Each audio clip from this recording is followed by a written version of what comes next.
Hello welcome to Suman TV. ఆయన పూర్వాశ్రమంలో ఆయన కూడా ఒక పాత్రికేయుడు. ఇన్కమ్ ట్యాక్స్ అంటేనే అందరికీ జగన్మోహన్ రెడ్డి గారి పైన ఎప్పుడు దాడులు చేశారు? జగన్మోహన్ రెడ్డి గారి ఫైల్స్ని హ్యాండిల్ చేశారు. నిజంగా జగన్మోహన్ రెడ్డి గారు 1,00,000 కోట్లు తెచ్చారు. What is liquor scams sir? Jagan గారికి సంబంధించిన Avinash Reddy, Mithun Reddy.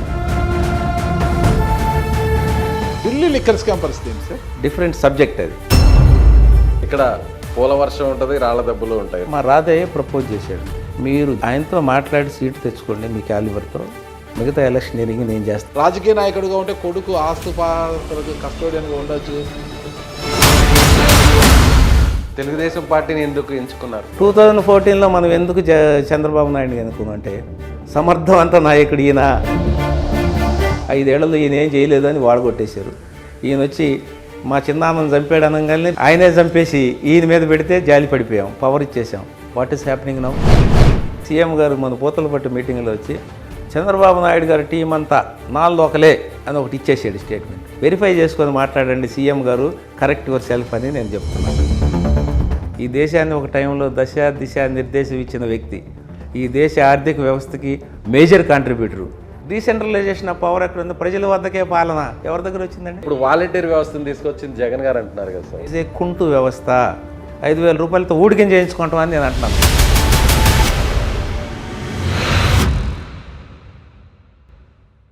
Hello welcome to Suman TV. ఈరోజు మన అతిథి మాజీ income tax joint commissioner, TDP Chittoor parliament అభ్యర్థి దగ్గుమల్ల ప్రసాదరావు గారు. దగ్గుమల్ల ప్రసాదరావు గురించి ఇప్పటికీ చాలామంది చాలా ఇంటర్వ్యూలు చూసిన అందరికీ తెలుసు. ఆయన నాకు కొత్తగా తెలిసిన విషయం ఏంటంటే ఆయన పూర్వాశ్రమంలో ఆయన కూడా ఒక పాత్రికేయుడు. అంటే పాత్రికేయ వృత్తులు అక్కడిక్కడికి టీ కాఫీలు ఈ క్యాష్యూ నట్స్ అంత ఎంజాయ్ చేస్తూ చివరి నిమిషంలో అంటే నెల పూర్తయ్యేసరికి ఆయనకు వచ్చిన వేతనంతో సంతృప్తి పడక అక్కడి నుంచి వెళ్ళిపోయి ప్రభుత్వ విధుల్లోకి వెళ్ళి ఆయన చివరికి జాయింట్ కమిషనర్గా విఆర్ఎస్ ఇవ్వడం జరిగింది. ఇది అందరికీ తెలిసిన విషయం. అయితే ఈరోజు ఇంటర్వ్యూలో అంటే ఆయన రాజకీయ ఇంటర్వ్యూ అయినప్పటికీ కూడా ఆయన కూడా మాకన్నా సీనియర్ జర్నలిస్ట్ కాబట్టి ఒక సీనియర్ జర్నలిస్ట్తో జూనియర్ జర్నలిస్ట్ అయిన నేను, నా కొలీగ్ విజయబాబు గారు కూడా ఆయనతో ఇంటర్వ్యూ చేయబోతున్నాం. ఈ ఇంటర్వ్యూని చూసి మీ అభిప్రాయాలను కామెంట్స్ రూపంలో తెలియజేయండి. నమస్తే సార్. నమస్తే అండి. నమస్తే నాగరాజు గారు. నేను ఒక బ్యూరోక్రాట్ని ఇప్పటి టీడీపీ చిత్తూరు పార్లమెంట్ ఎంపీ అభ్యర్థిని ఇంటర్వ్యూ చేయడానికే వచ్చాను అనుకుంటున్నా. కానీ నాకు ఉదయమే తెలిసింది మీరు కూడా పూర్వాశ్రమంలో పాత్రికేయులు, మనదంతా ఒక గ్రూప్, ఒక ఫ్యామిలీ గ్రూప్ అని. కానీ ఒక పెద్ద జర్నలిస్ట్తో ఒక ఇద్దరు బుడ్డ జర్నలిస్టులు వచ్చి ఇంటర్వ్యూ చేయబోతున్నారు. ఇప్పుడు ఎలా ఉంటుంది? బుడ్డ చిన్న లేదండి, ఇప్పుడు మీరు చాలా పెద్దవాళ్ళు. నేను అప్పుడు అంతటితో ఫుల్ స్టాప్ పెట్టాను నేను. సో ఇప్పుడు మీరు చాలా పెద్ద జర్నలిస్ట్. ఎలా సార్ అసలు నాకు ఫస్ట్ మనం అదే స్టార్ట్ చేస్తాము. ఒక జర్నలిస్ట్గా అంటే బ్యాచులర్ ఆఫ్ జర్నలిజం పూర్తి చేసి జర్నలిస్ట్గా మారిన మీరు తర్వాత ఇన్కమ్ ట్యాక్స్ అధికారిగా ఇన్కమ్ ట్యాక్స్ డిపార్ట్మెంట్లోకి ఎలా వెళ్ళారు, తర్వాత రాజకీయాలు ఎలా ఉంది ఇది ఈ జర్నీ అంటే? సో మీరు నాకు కొంచెం టైం ఇస్తే హిస్టారికల్ బ్యాక్గ్రౌండ్ చెప్తాను, చారిత్రక నేపథ్యంలో వద్దాం. మీ కుటుంబ నేపథ్యం నుంచి స్టార్ట్ చేస్తారు. స్వగ్రామం మాది చింతకుంపల్లి అని ఒక చిన్న కుగ్రామం, అది చిన్నగంజాం మండలంలో వస్తుంది, Prakasam district. Erstwhile Prakasam district, present Bapatla district. Okay sir. So దానిలో నుంచి వచ్చాం. మా స్టడీస్ అంటే elementary school, social welfare hostels. మీకు తెలిసే ఉంటుంది, ఆ రోజుల్లో సోషల్ వెల్ఫేర్ హాస్టల్స్ కొత్తగా పెట్టారు. ఇట్లా పొద్దున్నే నాస్తా వేస్తే పైన ఇట్లా తేట, సార్ అంటే అది తేట కాదు, పురుగులు తీసి పక్కన పెట్టి తినే స్టేజ్ నుంచి వచ్చాం. తర్వాత మళ్ళీ డిగ్రీ అవన్నీ కూడా. అమ్మ నాన్న వారు ఏం చేసేవారు సార్? అమ్మ నాన్న టీచర్స్ ఉన్నారు, కానీ పల్లెటూరులో ఉండటం వల్ల వాళ్ళకి గవర్నమెంట్ టీచర్స్ పల్లెటూరులో ఉండటం వలన పిల్లలు ఎక్కువ ఉండటం వలన సోర్స్ సరిపోలేదు. So weaver under utter poverty. ఎంతమంది సంతానం? మేము 8 మంది. మా నాన్నకి 8 మంది సంతానం, 4 ఆడపిల్లలు, 9 ఒక ఉపాధ్యాయ గవర్నమెంట్ టీచర్ అంటున్నారు, అవేర్నెస్ ఉండదు సార్ అప్పట్లో? ఆ పల్లెటూరులోకి వెళ్ళి వాళ్ళలో మమేకం అయిపోయారండి. మా అమ్మ టీచర్ అయ్యి వాళ్ళతో పాటు పుల్లలు ఏరుకు రావడం, వాళ్ళతో పాటు పేడ తీయటం అలవాటు చేసుకుంది. పొద్దున్న టీచర్ పని చేసేది, మిగతా అవి చేసేది. అంటే వాళ్ళతో మమేకం అయిపోయింది. నాన్నగారి పేరు సార్? నాన్నగారి పేరు లూకా. లూకా. అమ్మగారి పేరు సార్? సుశీలమ్మ. ఇద్దరు లేరు ఇప్పుడు, వాళ్ళిద్దరు చనిపోయారు. సార్ కాదు, మేము దళితులు. మా తాతగారు వాళ్ళు అప్పట్లో ఉన్న ఇన్ఫ్లుయెన్స్ తోటి లోకా అని పేరు పెట్టారు. మీకు తెలుసు కోస్తా ఆంధ్రాలో sir missionaries activities are predominantly there in Kosta Andhra because of Machilipatnam and Chennai. Sir okay ఆ ఇన్ఫ్లుయెన్స్తో పేరు పెట్టారు. But we are Dalits. Okay so మా గ్రామం అంతా దళిస్తే ఆటోమేటికలీ పేర్లన్నీ వచ్చుంటాయి.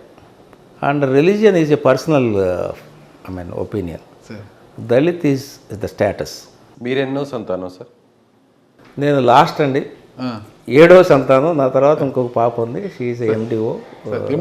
ఎండిఓ కంటే మీద divisional officer okay okay in Panchayati Raj system.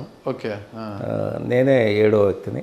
మిగతా వారంతా ఏం చేస్తున్నారు సార్? పెద్దవారంతా మిగతా వాళ్ళందరూ నేనే 62కి వచ్చాను కదా, సగం మంది పోయారు ఈ దేశం వదిలి.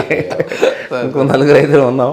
సార్ సో వాళ్ళంతా ఏదో చేసేసి వెళ్ళిపోయారు, హౌస్ వైఫ్స్. గ్రాడ్యుయేషన్ ఎక్కడ చేశారు సార్ అప్పుడు? Chirala VRS and YRN college అండి. Okay sir. తెలుగు మీడియంలో చేసి you can imagine central university of హైదరాబాద్లో 1981లో ఇంగ్లీష్ మీడియంలో ఎంట్రన్స్ రాసి సీటు తెచ్చుకున్నాను నేను. Oh sir that was a great achievement ఆ రోజుల్లో. అండ్ అప్పట్లో మీకు university is like a American యూనివర్సిటీలా ఉండేది యూనివర్సిటీ ఆఫ్ హైదరాబాద్ అంటే. Either they speak in English or in Hindi. Telugu ఎవడు మాట్లాడు. Correct sir. హైదరాబాద్ ఎందుకంటే అందరూ ఆల్ ఓవర్ ఇండియా నుంచి డ్రా చేస్తారు. Central university, Hyderabad central university, Chennai, Bengal, Delhi యూనివర్సిటీలో seat miss, JNU Delhi miss అయిన వాళ్ళందరూ ఇక్కడికి వస్తారు. సార్ సో వీళ్ళందరితో కలిపి ఒక 6 నెలలు కింద మీద పడి స్ట్రగుల్ చేసి ఇంగ్లీష్ నేర్చుకుని, that is why my English. PG చేశారు సార్ అక్కడ? ఎంఏ. Okay MA. మీరు గమనిస్తే నా ఇంగ్లీష్ ఎక్వైర్డ్ ఇంగ్లీష్ అంటారు. మీరు ఇంగ్లీష్ని కానీ చూస్తే it is not a elementary school English, it is acquired English. Hindu paper చదివి, టైమ్స్ ఆఫ్ ఇండియా చదివి నేర్చుకున్న ఇంగ్లీష్ తప్పితే మనం కూరగాయల పేర్లు సరిగ్గా చెప్పమంటే చెప్పలేము. But I can tell international relations lecture on English, but కూరగాయల పేరు చెప్పలేను. కారణం ఏంటంటే it is acquired English. So studies పూర్తయిన తర్వాత జర్నలిస్ట్గా మారారు అంటున్నారు, దాని గురించి చెప్తారు. పీజీ అయిన తర్వాత పీజీలో ఏ సబ్జెక్ట్ చేశారు సార్ మీరు? నేను పొలిటికల్ సైన్స్ అండి. పొలిటికల్ పొలిటికల్ సైన్స్ అంటే అప్పట్లోనే రాజకీయాల మీద ఆసక్తి. పొలిటికల్ సైన్స్ కాబట్టి పొలిటికల్ ప్రాసెస్ తెలుసు నాకు. Okay sir. అంటే సెంట్రల్ యూనివర్సిటీలో కోర్స్ చేయటం అంటే ఇట్ ఈస్ రియల్లీ మనిషిని ఇన్వాల్వ్ చేస్తారు, ఊరికైతే చదవటం కాదు సార్. సో ఆ పొలిటికల్ ప్రాసెస్ తెలుసు, పబ్లిక్ అడ్మినిస్ట్రేషన్ తెలుసు, మ్యాక్స్ వెబర్ బుక్స్ తెలుసు, థామస్ హాబ్స్ బుక్స్ తెలుసు, అరిస్టాటిల్ తెలుసు, ప్లాటో తెలుసు, ప్లటానిక్ అడ్మినిస్ట్రేషన్ తెలుసు. సో గ్రీక్ థియరీలన్నీ చదువుకున్నాం. Okay. So and international relations is my favourite subject. It was my specialisation. దాని తర్వాత వెంటనే ఉస్మానియా యూనివర్సిటీలో ఎంట్రన్స్ రాసి, సార్ మీకు తెలుసు అక్కడ 2 ఎంట్రన్స్లు కష్టం, ఒకటి journalism, 2 MBA. Okay sir. MBA 2 ఏళ్ళు చదవాలి కాబట్టి నేను 1 ఇయర్లో చదవాలని నేను జర్నలిజం డిగ్రీ చేశానండి. Okay sir. మా Usha Vasal Reddy was my professor, Bashiruddin was our head of the department. Okay. Bashiruddin మీకు తెలిసే ఉంటుంది, very famous ambassador to many countries. విన్నా సార్. ఆయన మా head of the department. So ఆ తర్వాత కొన్నాళ్ళు యుఎన్ఐ, పీటీఐ, తర్వాత ఇండియన్ ఎక్స్ప్రెస్కి, సార్ అప్పట్లో డెక్కన్ క్రానికల్ కూడా ఓకే. కొన్ని స్టోరీస్ రాసేవాడిని. మనం normal we call it story okay. రాసేవాడిని. అవి నాకు ఫైనాన్షియల్ సపోర్ట్ ఇవ్వలేదు కాబట్టి. ఎంత ఇచ్చేవారు సార్ అప్పుడు జీతం మీకు? నాకు 800 ఇచ్చారండి నెలకి, తొలి జీతం. తర్వాత అసెంబ్లీలో పెద్దోళ్ళతో మాట్లాడమంటారండి. నేను రాగానే 2 అసైన్మెంట్లు ఇచ్చి పలానాయని కలవండి అంటే అక్కడ జీడిపప్పును డ్రై ఫ్రూట్స్, టీ ఇస్తారండి. ఇది చాలా పెద్ద జాబ్ అనుకున్నాను. తీరా నెల జీతం వచ్చేటప్పుడు 800 ఇచ్చారు. మీకు దండం. నేను కాంపిటేటివ్ ఎగ్జామ్ చేసుకుని I'm in need of money, నాకు ఎవరు సపోర్ట్ లేదు, I have to get some money అని ఇన్కమ్ ట్యాక్స్లోకి వచ్చాను. ఏ ఇయర్లో సార్? This is somewhere in 1989. 1989 through SSC? Through SSC inspector of income ట్యాక్స్కి వచ్చాను నేను. Okay sir. Inspector of income. Okay. Inspector cadre నుంచి మీరు ప్రమోట్ అవుతూ, నా అదృష్టం కొద్దీ 5 ఇయర్స్లో ఇన్కమ్ ట్యాక్స్ ఆఫీసర్ అయ్యాను. అనదర్ 12 ఇయర్స్లో అసిస్టెంట్ కమిషనర్ అయ్యాను. అనదర్ 2 ఇయర్స్లో డిప్యూటీ కమిషనర్ అయ్యాను. అనదర్ 9 ఇయర్స్లో జాయింట్ కమిషనర్ అయిపోయాను. It's all time bound. Okay. అంటే ఎగ్జామ్స్ క్లియర్ చేస్తే it is a time bound. మీరు హైదరాబాదు, పూనా అంతా చేసినట్టున్నారు సార్? హైదరాబాద్ ఇన్కమ్ ట్యాక్స్ ఆఫీసర్గా ఉన్నప్పుడు నేను మహబూబ్ నగర్, నల్గొండ డిస్ట్రిక్ట్స్ ఆఫీసర్గా చేశాను. తర్వాత హైదరాబాద్ ఇన్వెస్టిగేషన్లో 8 ఏళ్ళు లాంగ్ చేశానండి. I was the most sought after person in investigation department because investigation skills ఎక్కువైనా నిస్వార్థంగా పనిచేస్తాడని. బిజినెస్ పీపుల్ ఎక్కడ రెసిడెన్స్ ఉంటే మాకుంటాయి. Residence is the main premises, చిన్న రెసిడెన్స్లు, office premises. I was posted, drafted. Okay. Any time search is there, నన్ను draft చేసి ఆ మెయిన్ ఇంటికి పంపించే బాధ్యత వీళ్ళు తీసుకునేవాళ్ళు. 8 years కంటిన్యూస్లీ వస్తాయి. తర్వాత బయటకు వచ్చారు. నేనే అడిగాను, నన్ను దీనికే రిస్ట్రిక్ట్ చేస్తారా, నా లైఫ్ అదర్ రంగాలకు పంపించరా, ప్లీజ్ ట్రాన్స్ఫర్ మీ అంటే. ఐటీ దాడులు ఎప్పుడైనా పాల్గొన్నారు సార్ మీరు? 8 ఏళ్ళు. 8 ఏళ్ళు. ఇప్పుడు ఎన్ని దాడులు చేస్తుంటారు సార్ సుమారుగా? నేను పార్టిసిపేట్ చేసినవి 100 పైన ఉంటాయి. ఆథరైజ్డ్ ఆఫీసర్ అంటారు, అంటే నేనే హ్యాండిల్ చేసేవి. ఒక నాకు ప్రెమిసెస్ ఇచ్చి బిల్డింగ్కి మీరే హ్యాండిల్ చేయని ఆథరైజ్డ్ ఆఫీసర్ మాత్రం 30 ఉంటాయి. ఓకే. మిగతా అన్నీ నేను పార్టిసిపేషన్ చేస్తాను. One of the group. మీరు దాడులు చేసిన వాళ్ళు అతి పెద్ద అవును, ధనవంతులు ఎవరున్నారు సార్? చాలా పెద్ద ధనవంతులు ఉన్నారు, మన పేర్లు చెప్పకూడదు. I have done my job in fiduciary capacity అంటారు. Okay okay sir. దానిలో ఉన్న వాటిల్లో ఏది కూడా నేను బయటకు వచ్చి మాట్లాడకూడదు. జగన్మోహన్ రెడ్డి గారి పైన ఎప్పుడు దాడులు చేశారు? జగన్మోహన్ రెడ్డి గారు మేము దాడులు చేసే పరిస్థితి రాలేదు, కానీ జగన్మోహన్ రెడ్డి గారి ఫైల్స్ని హ్యాండిల్ చేశాను. ఓకే. సో అవన్నీ మాట్లాడుకుంటే నా ఫిడ్యూసరీ కెపాసిటీ పోతుంది. సో ఈ మధ్య నేను ఒక ఇంటర్వ్యూ చేశాను. అజయ్ కల్లం గారిని, ఆయన ఒక ఇది ఇచ్చాడు, వీడియో ఇచ్చాడు, మాజీ సిఎస్ వీడియో ఇచ్చి జగన్మోహన్ రెడ్డి గారి ప్రభుత్వం గురించి ఫేవర్గా మాట్లాడుతూ మేము అది చేసే ఇది చేస్తే నేను ఒక వీడియో ఇచ్చాను. అయ్యా, మీరు 40 ఏళ్లలో సిఎస్గా చేశారు, పెద్ద బ్యూరోక్రాట్, మీకు ఇంత చిన్న విషయం ఎట్లా తెలియలేదు? మన జాబులో చేసిన ప్రతిదీ ఆన్ ఓత్ చేస్తాం. You are performing and the fiduciary capacity, you are not suppose to disclose any information to others either in the job or out of job. ఇది గుర్తుపెట్టుకోవాలి. ఇన్ కేస్ మీరు ఏమన్నా రాజకీయ నాయకుల క్రియాశీల సభ్యత్వం తీసుకుంటే అప్పుడు మాట్లాడవచ్చు, దాన్ని అంతా వదిలేయచ్చు, కానీ సీక్రెట్స్ తీసుకురాకూడదు. మీ పర్ఫార్మెన్స్లో మీ మినిస్ట్రీ చెప్పినప్పుడు, లేకపోతే మీరు టాప్ పోస్టులు చేశారు, సీఎం చెప్పినవి అని తీసుకొచ్చి బయట చెప్పకూడదు. లేకపోతే నేను కమిషనర్గా ఉండగా ఇది చేశానని చెప్పకూడదు. అట్లా చేసే పని అయితే చంద్రబాబు నాయుడు గారి దగ్గర చేసిన వాళ్ళు 10 మంది ఆఫీసర్లను తెచ్చి మాట్లాడితే బ్యూరోక్రసీ కొట్టుకుంటారు, రాజకీయ నాయకులు పక్కన కూర్చుంటారు. అట్లాంటి పరిస్థితి రాకూడదు. Bureaucracy is a bureaucracy, it cannot exceed it's limits. రాజకీయ నాయకులు మాట్లాడలేకపోతే మీరు అరవిందని అసమర్థులేమని అనుకొని మీరు మాట్లాడుతున్నారా? వాళ్ళు మాట్లాడలేకపోయారా? ఎందుకు మాట్లాడుతున్నారు మీరు?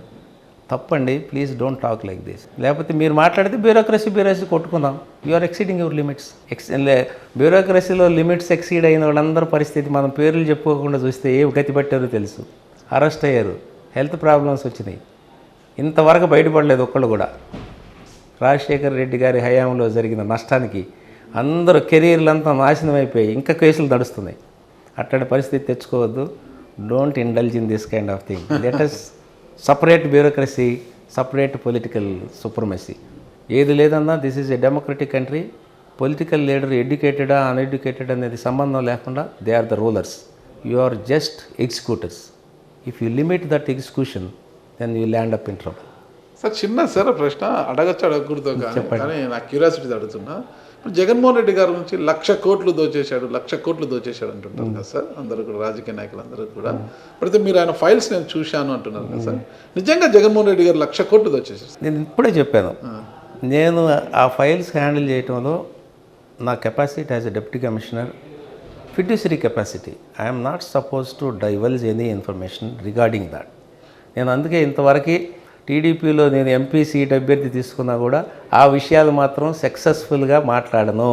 కానీ మీరు ఇందాకే చెప్పారు, ఒకవేళ రాజకీయ పార్టీల్లో చేరి సభ్యత్వం తీసుకుంటే మాట్లాడవచ్చు అని చెప్పి. మాట్లాడవచ్చు, కానీ గవర్నమెంట్ ఇచ్చిన సీక్రెసీని బయట పెట్టకూడదు. అదే నేను అజయ్ కల్లం గారి గురించి సీక్రెట్స్ మనం హ్యాండిల్ చేసి. గవర్నమెంట్ ఆఫీసర్ కాదు, బట్ నేను ఓత్ తీసుకున్నాను. నేను ఫిడ్యూసరీ కెపాసిటీలో ఈ విషయాలు బయటికి చెప్పను. నేను చనిపోయిన దాకా అది నాకు నిలబడాలి, అంతేగాని like CBI is capable of raiding anybody till death. ఇంతకుముందు దాకా ఏంటి, రిటైర్ అయిన దాకా అనుకునేవాళ్ళు. No, now CBI can carry on its activities till death of anybody. ఎందుకు అడుగుతున్నారంటే సిబిఐ ఛార్జ్ షీట్లలో కూడా జగన్మోహన్ 1,00,000 కోట్లు చూపించలేదు. వాళ్ళు చూపించింది కూడా అందరికీ తెలిసినదే. మరి 1,00,000 కోట్లు ఎక్కడికి పోయాయి? మరి ఇన్కమ్ ట్యాక్స్ అధికారికి మాట్లాడుతూ ఉంటే బాగోదు, ఎందుకంటే అంత దూరం వెళ్ళకూడదు. ప్రజెంట్ కేసులు ఏమైనా మాట్లాడమంటే మాట్లాడతాను. If you ask me about skill development case నేను మాట్లాడగలను. If you ask me about liquor scam నేను మాట్లాడగలను. సైంటిఫిక్గా మాట్లాడుకుందాం with evidence. What is liquor scam sir? Liquor scam మనకి ఇక్కడ యాక్చువల్గా పబ్లిక్ డొమైన్లో ఇది మాట్లాడుకోవటం మన సిగ్గుచేటు. యాక్చువల్గా మద్యం అనేది మద్యం గురించి డిస్కస్ కాకపోతే ప్రపంచ దేశాలన్నీ మద్యం కూడా పార్ట్ ఆఫ్ అవర్ లైఫ్ అనుకుంటున్నాయి కాబట్టి it's part of their life. ప్రభుత్వాలు కూడా మద్యం మీదనే నడుస్తున్నాయి, మద్యం ద్వారా వచ్చే ఆదాయం మీద మనం కూడా ఇది part of our life now. ప్రభుత్వ ఇన్కమ్ కూడా మద్యం మీద వస్తున్నాయి కాబట్టి దాని గురించి మాట్లాడుకోవాల్సింది. ఎవరైనా నేను అబ్జెక్షన్ చూస్తే క్షమించండి. అయితే ఇది మీకు తెలుసు, మన ప్రొసీజర్ ఏంటంటే మ్యానుఫ్యాక్చరింగ్ కంపెనీస్ నుంచి లైక్ మెక్డోవల్ లేకపోతే ఇంకా కొన్ని ప్రొడ్యూసింగ్ ఎనీ అదర్ కంపెనీస్ తెచ్చి మనం ఆంధ్రప్రదేశ్ బేవరీస్ కార్పొరేషన్ లిమిటెడ్కి తీసుకుంటాం. మనం it is a corporation belonging to the state government. అక్కడ నుంచి వివిధ షాపులకి సప్లై చేస్తాం ఆన్ పేమెంట్ ఆఫ్ డీడీస్. అదేంటి క్యాష్ అండ్ క్యారీ అంటారు కదా, డీడీ కట్టి తీసుకెళ్లారు. మీరు ఎన్ని కేసులు కావాలి షాపుల్లో అమ్ముకుంటారు. సో దట్ ఏంటంటే కంపెనీ నుంచి ఏపీబీసీఎల్ కొంత పర్సంటేజ్ తీసుకుంటుంది, రిటైన్ చేసుకుంటుంది for their profit and expenditure. అక్కడ నుంచి వీళ్ళకి ఇస్తుంది, మార్జిన్ ఇస్తుంది. మీరు 20% మార్జిన్ ప్రాఫిట్లో అమ్ముకోవచ్చు. మీరు చేసి ఉంటారు అక్కడ రేట్ ఉంటుంది, అక్కడ సేల్ ప్రైస్. ఆ సేల్ ప్రైస్ అనేది ఒక 20% హైగా పెడతారు, మిగతా రేటుకి మీరు అమ్ముకుంటూ ఉండొచ్చు. అందుకే చాలామంది కొంటే మీకు డిస్కౌంట్ ఇస్తుంది అంటాడు బాటిల్ మీద, దాని డిస్కౌంట్ అది చూసుకోండి, నష్టానికి ఎప్పుడు ఇడు. ఇది ప్రొసీజర్ యాక్చువల్గా. దాని రెవెన్యూ వచ్చి 2 types ఆఫ్ రెవెన్యూస్ ఉంటాయి. దాని మీద ఎక్సైజ్ డ్యూటీ కట్టాలి ఒకటి, తర్వాత ఏపీబీసీఎల్కి వచ్చే ప్రాఫిట్ స్టేట్ గవర్నమెంట్. ఈ 2 రెవెన్యూస్ వస్తాయి. దానివల్ల మనకి నెలకి నాకు తెలిసిన లెక్కల ప్రకారం 13,000 నుంచి 15,000 కోట్లు వచ్చుండేవి ఇంతకుముందు మనకి. ఇది కొన్ని సంవత్సరాల క్రితం. ఉమ్మడి ఆంధ్రప్రదేశ్ లేదంటే బయటపడిన తర్వాత కూడా ఉన్నాయి పర్ మంత్. దాన్ని ఇప్పుడు ఏం జరుగుతుందో చెప్తాను.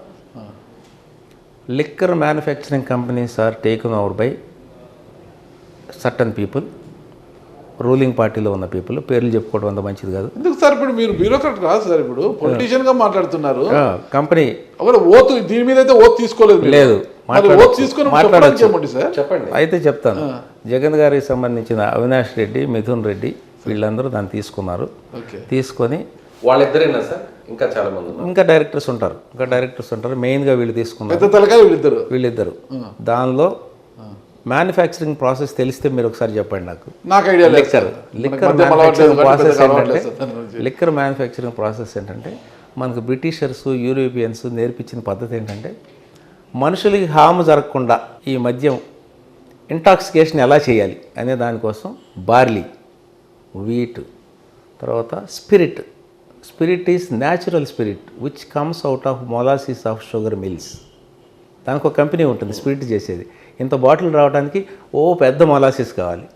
ఆ బాటిల్ని తీసుకొని కొన్ని డ్రాప్స్ వేస్తే ఆల్కహాల్ అవుతుంది. ఇవన్నీ కలిపి న్యాచురల్ ప్రాసెస్లో ఒక బాటిల్ తయారయ్యి దాన్ని ఎంతకాలం నువ్వు ఫెర్మెంటేషన్లో పెడతావు అనే దాన్ని బట్టి దాని రేట్ ఉంటుంది.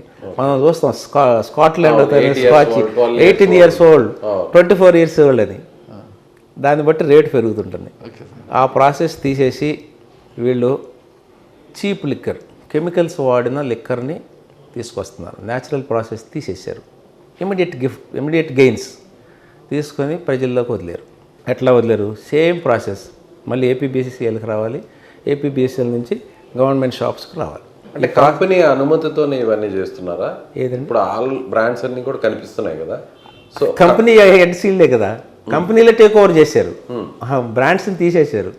These people have established new companies wear this kind of liquor is being manufactured. అట్లా కదా సార్, ఇప్పుడు కర్ణాటకలో, తమిళనాడులో, తెలంగాణ, మన దక్షిణ భారతదేశంలో తీసుకుంటే ఎగ్జాంపుల్గా, ఆ దేశంలో ఇక్కడ దొరికే బ్రాండ్లే అక్కడ తాగితే ఒక టేస్ట్ ఉంటుందంట, అదే ఇక్కడికి వచ్చి తాగితే ఆ టేస్ట్ మారిపోతుందంట. అంటే కంపెనీ అది మనం తర్వాత డిస్కస్ చేద్దాం. ఈ ప్రాసెస్ కంప్లీట్ చేద్దాం. ఈ ప్రాసెస్ ఏంటంటే వీళ్ళు ఇక్కడ నుంచి ఏపీబీసీఎల్కి వస్తుంది, ఏపీబీసీఎల్ కొంత ప్రాఫిట్ పెట్టుకోవాలి, మళ్ళీ స్టేట్ గవర్నమెంట్కి వస్తుంది, ఎక్సైజ్ డ్యూటీ రావాలి. ఇది కదా. ఇప్పుడు స్టేట్ గవర్నమెంట్కి ఎందుకు ఎక్సైజ్ డ్యూటీ రావట్లేదు అని అంటే, విజయ్ అడిగిన క్వశ్చన్కి మనకు సరైన ఆన్సర్ రాలేదు. ఏది? ఇప్పుడు మ్యాన్సన్ ఉంటుంది అనుకోసం కంపెనీ, అది నేను చెప్తా ముందు ఈ ప్రాసెస్ కంప్లీట్ చేద్దాం. ఎందుకు స్టేట్ గవర్నమెంట్కి ఎక్సైజ్ రావట్లేదంటే, మీరు ఒక 10,000 లేకపోతే 1,00,000 కేసులు తీసుకోండి, అక్కడ నుంచి తీసుకుంటారు, ఇక్కడ నుంచి గవర్నమెంట్ షాప్కి వస్తాయి. కానీ గవర్నమెంట్ షాప్లో క్యాష్ ఇస్తేనే అమ్ముతున్నారు. మీరు వెళ్ళి ఇప్పుడు పోర్టల్ కానండి, గూగుల్, ఫోన్పే అంటే వద్దండి కాదు. మీరు గత 4 ఏళ్ళుగా చూడండి, ఎందుకు క్యాష్ అడుగుతున్నారు? ప్రధానమంత్రి గారు డిజిటల్ ఎకానమీ అని మాట్లాడుతుంటే ఎందుకు క్యాష్ అడుగుతున్నారు ఈ షాపులు అంటే అక్కడ వచ్చిన 1,00,000 కేసుల్లో కార్టూన్స్లో 20% మాత్రమే ఆన్ అకౌంట్ ఉంటాయి. 80% is unaccounted product, unaccounted commodity. కంపెనీలో అన్అకౌంటెడ్, ఏపీబీఎస్ఎల్ అన్అకౌంటెడ్, డిస్ట్రిబ్యూటర్ దగ్గర అన్అకౌంటెడ్. ఈ క్యాష్లో తీసుకొని అన్ని చోట్ల క్యాష్ వెళ్ళిపోతుంది. ఈ క్యాష్ ఎవరికి వెళ్తుందో ఎండ్ యూజర్ ఎవరో మీకు ఇప్పుడు అర్థమైపోయి ఉంటుంది. ఒకటి, ఒకవేళ పొరపాటున ఇతను క్యాష్ కాకుండా చెక్లో తీసుకుంటే మీ దొంగతనం అంతా బయటపడిపోతుంది. ఎందుకంటే గవర్నమెంట్కి ట్యాక్స్ కట్టకుండా ఎగ్గొడుతున్నారు. దీనివల్ల 2 నష్టాలు ఉన్నాయి.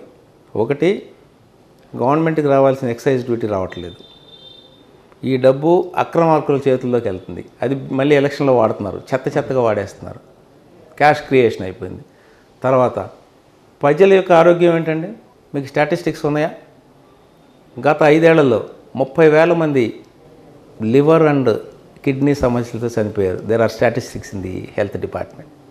30 లక్షల మంది ట్రీట్మెంట్ తీసుకుంటున్నారు ఆంధ్రప్రదేశ్ మొత్తం. అంటే 2019 నుంచే కిడ్నీ ఇదేమన్నా కోవిడ్ అండి, పాండమిక్కా? లివర్ను కిడ్నీ జబ్బు రావడానికి అంతకుముందు ఎందుకు లేవు? వై షూటప్ అయిపోయినాయి, వర్టికల్ షూటప్ అయిపోయినాయి. ఎందుకైనాయి? Compare earlier's data. ఎందుకు షూట్ అయినాయి అంటే మీ స్పూరియస్ లిక్కర్ వలన అయినాయి, మీ కెమికల్తో తయారు చేసిన లిక్కర్ వలన. అంటే ప్రజల ఆరోగ్యాలు పాడు చేస్తారు, స్టేట్ గవర్నమెంట్కి రెవెన్యూ రారు. Then what? మీరు చెప్తున్న హోల్ డిపార్ట్మెంట్ని పాడు చేశారు. ఇప్పుడు అడగరు నేను మ్యాన్షన్ హౌస్ అన్నా. 13,000 కోట్ల రూపాయల బిజినెస్ జరుగుతుందని మీరు అన్నారు కదా. ఇప్పుడు మీరు చెప్తున్న లెక్క ప్రకారం ఎంత ఎక్సైజ్ డ్యూటీ ఎగ్గొడుతున్నారు? ఇప్పుడు నేను స్టాటిస్టిక్స్ అయితే వాళ్ళ దగ్గర తీసుకోలేదు. I'm talking in terms of percentage. It is only 20% that is being accounted, 80% is going in terms of cash. మరి బ్రాండ్ల పరిస్థితి ఏంటి సార్? ఈ బ్రాండ్ల పరిస్థితి ఇప్పుడు బయట, ఇప్పుడు కర్ణాటకలో, తమిళనాడులో, తెలంగాణలో దొరికే బ్రాండ్సే అది రాయల్ ఛాలెంజ్, రకరకాల బ్రాండ్స్ ఇక్కడ కూడా దొరుకుతున్నాయి సార్. మ్యాన్స్రోన్స్, రాయల్ స్టాగు, ఇట్లాంటి కంపెనీలన్నీ ఇక్కడ దొరుకుతున్నాయి కదా సార్. మరి ఈ మందంతా ఒక బ్రాండ్ పేరుతో మందని చెప్తున్నారు. ఆ బ్రాండ్ అంటున్నారు. మొత్తం పానీయాల్లో కొంచెం ఎక్స్పీరియన్స్ సంపాదిస్తే సార్ మీరు చెప్పే బ్రాండ్స్ కన్జ్యూమ్ చేసేవాళ్ళు 10 to 15%. Okay sir. 85% of the drinkers ఈ జే బ్రాండ్ అంటారు దీన్ని. Cheap liquor, Jagan brand cheap liquor తాగుతారు. బయట రాష్ట్రాల్లో ఏ బ్రాండ్స్ అయితే పేర్లు ఉన్నాయో అదే పేర్లతో ఇక్కడ కూడా అందుబాటులో ఉన్నాయి, ఏపీలో కూడా. అయితే అవి క్వాలిటీగా ఉన్నాయా లేదంటే అది కూడా కల్తీగా వస్తుందా? అదే నేను చెప్పినది, అదే 10 to 15% ఏదైతే బ్రాండ్స్ ఉన్నాయో, royal stock is manufactured by somebody else, McDowell company is manufactured by somebody else. They are all subjected to central permissions. They are subjected to lab verification. మీరు ల్యాబ్ స్కిల్ చూడండి. What is the alcohol? మీరు ఎప్పుడైనా చూసారా? Volume by volume అని ఉంటుంది bottle మీద. What is that volume? What is this volume? Can you analyse? Water content ఎంత, alcohol content ఎంత, బీర్కి ఒకటి ఉంటుంది, విస్కీకి ఒకటి ఉంటుంది, బ్రాందీకి ఒకటి ఉంటుంది, స్కాచ్ బాటిల్కి ఇంకొకటి ఉంటుంది. Okay sir. అంటే ఆ కంపెనీలు కూడా మేనేజ్ చేస్తున్నారా? ఆ కంపెనీలు మేనేజ్ చేసేది వీళ్ళకి చేత కాదు. అవే బ్రాండ్లు తాగినా కూడా చీప్ లిక్కర్ లాగే ఉంటుంది అంటున్నారు సార్. లేదు, ఆ బ్రాండ్లు తాగి చీప్ లిక్కర్ లాగా ఉండటం అనేది ఉండదు. వాళ్ళు అలా తయారు చేస్తే వాళ్ళ లైసెన్స్లు ఉండవు. It is a big market. మీరు ఈ మధ్య చూస్తుంటారు, Indian whisky is awarded the best in the world. విన్నారా? చదివారా? The best in the world award వచ్చింది. ఇట్లా చేస్తే అవార్డులు వస్తాయా మనకి? మీకు యూరోప్ ఉంది, అమెరికా ఉంది. The best manufactures of wine, the best manufactures of whisky, Scotland. ఎక్కడ చూసిందా scotch whisky, it is drawn from Scotland. అట్లయితే ఈ పేర్లు వస్తాయండి మనకి? లేదు. We are also producing very good quality whisky which is being awarded by the world. Amrut అనే and తర్వాత మీకు ఇంకొకటి చెప్తాను, నాసిక్లో సూలా అనే కంపెనీ ఉంది, which is Sula wine. Exactly, they produce wine. నేను ఆ ప్రాసెస్ అంతా చూశాను వెళ్ళి. When I was deputy commissioner they, నన్ను గౌరవంగా తీసుకెళ్ళి ప్రాసెస్ అంతా చూపించారు. ఇట్లా చేస్తా, ఇట్లా ఉంటుంది. నాకు ఒక టేస్ట్ చూపించారు ఎట్లా ఉంటుంది. They have grape gardens, they have got everything there. Fermentation నాకు అలవాట్లేదు, కానీ వైన్ అనేది మద్యం కింద ట్రీట్ చేయరు. It is like a tonic. So వాళ్ళకి వెళ్ళి చూడండి సార్, మా ఫర్మెంటేషన్ ఎట్లా ఉంటుంది, కార్క్స్ ఎట్లా ఉంటాయి. మీరు చూశారు కదా, Europe is the major producer of cork wood. Trump చేసేసి దీన్ని ప్రొడ్యూస్ చేసి సంవత్సరాలు ఉంటారు. ఇక్కడ ఏపీ లిక్కర్ స్కామ్ గురించి చెప్పండి సార్. ఢిల్లీ లిక్కర్ స్కామ్ పరిస్థితి ఏంటి sir? Not a manufacturing scam, that is different subject. అది ఢిల్లీలో లిక్కర్ ఆక్షన్లో ఎవరెవరు పార్టిసిపేట్ చేస్తే మీకు ఆక్షన్ ఈ పార్ట్ ఆఫ్ ఏరియాకి మీకు ఆక్షన్ ఇవ్వాలి, దానికి కానీ బ్రైబ్ తీసుకున్నారనేది ఎలిగేషన్ నవ్వు. అది కోర్టులో ఉంది. Subsidies let us not discuss that. Okay sir. Subsidies ఉన్నది we are not suppose to speak. Okay okay sir. Okay sir.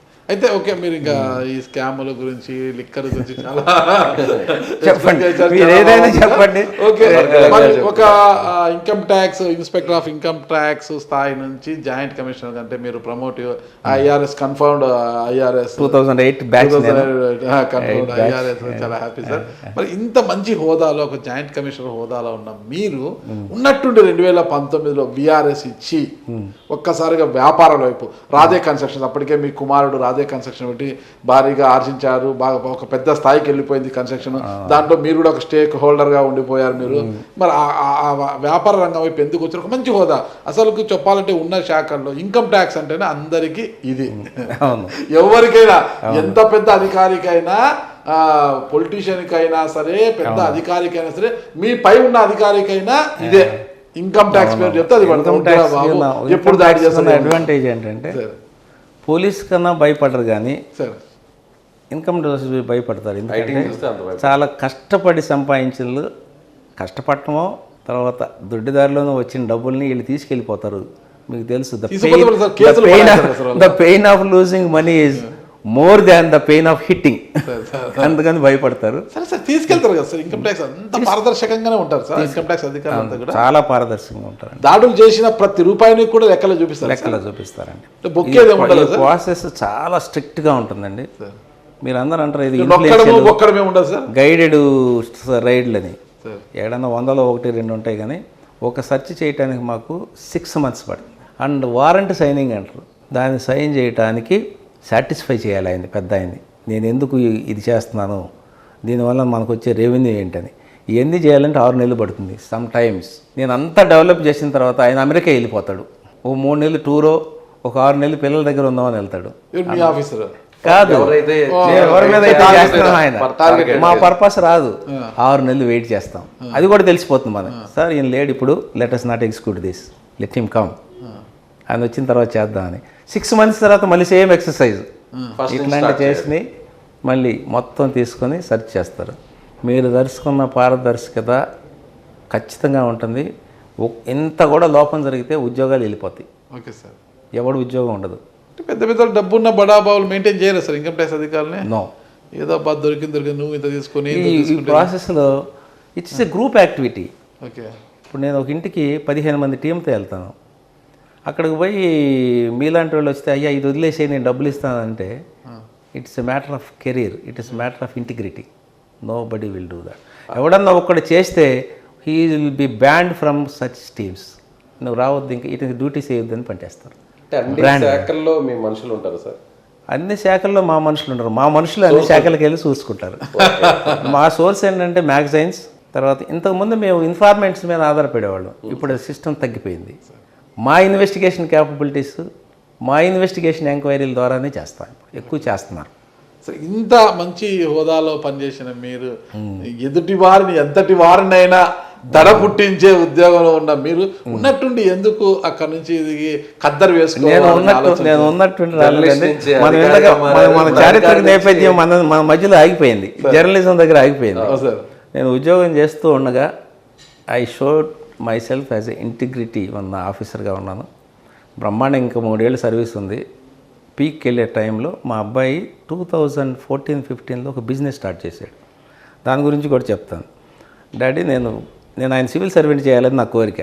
PG అయిపోయింది, ఇంజనీరింగ్ అయిపోయింది, ఎంబీఏలో చేర్చాను. మంచి ఇన్స్టిట్యూట్లో ఐఎంటీలో తెచ్చుకున్నాడు సీటు, ప్రీమియం ఇన్స్టిట్యూట్.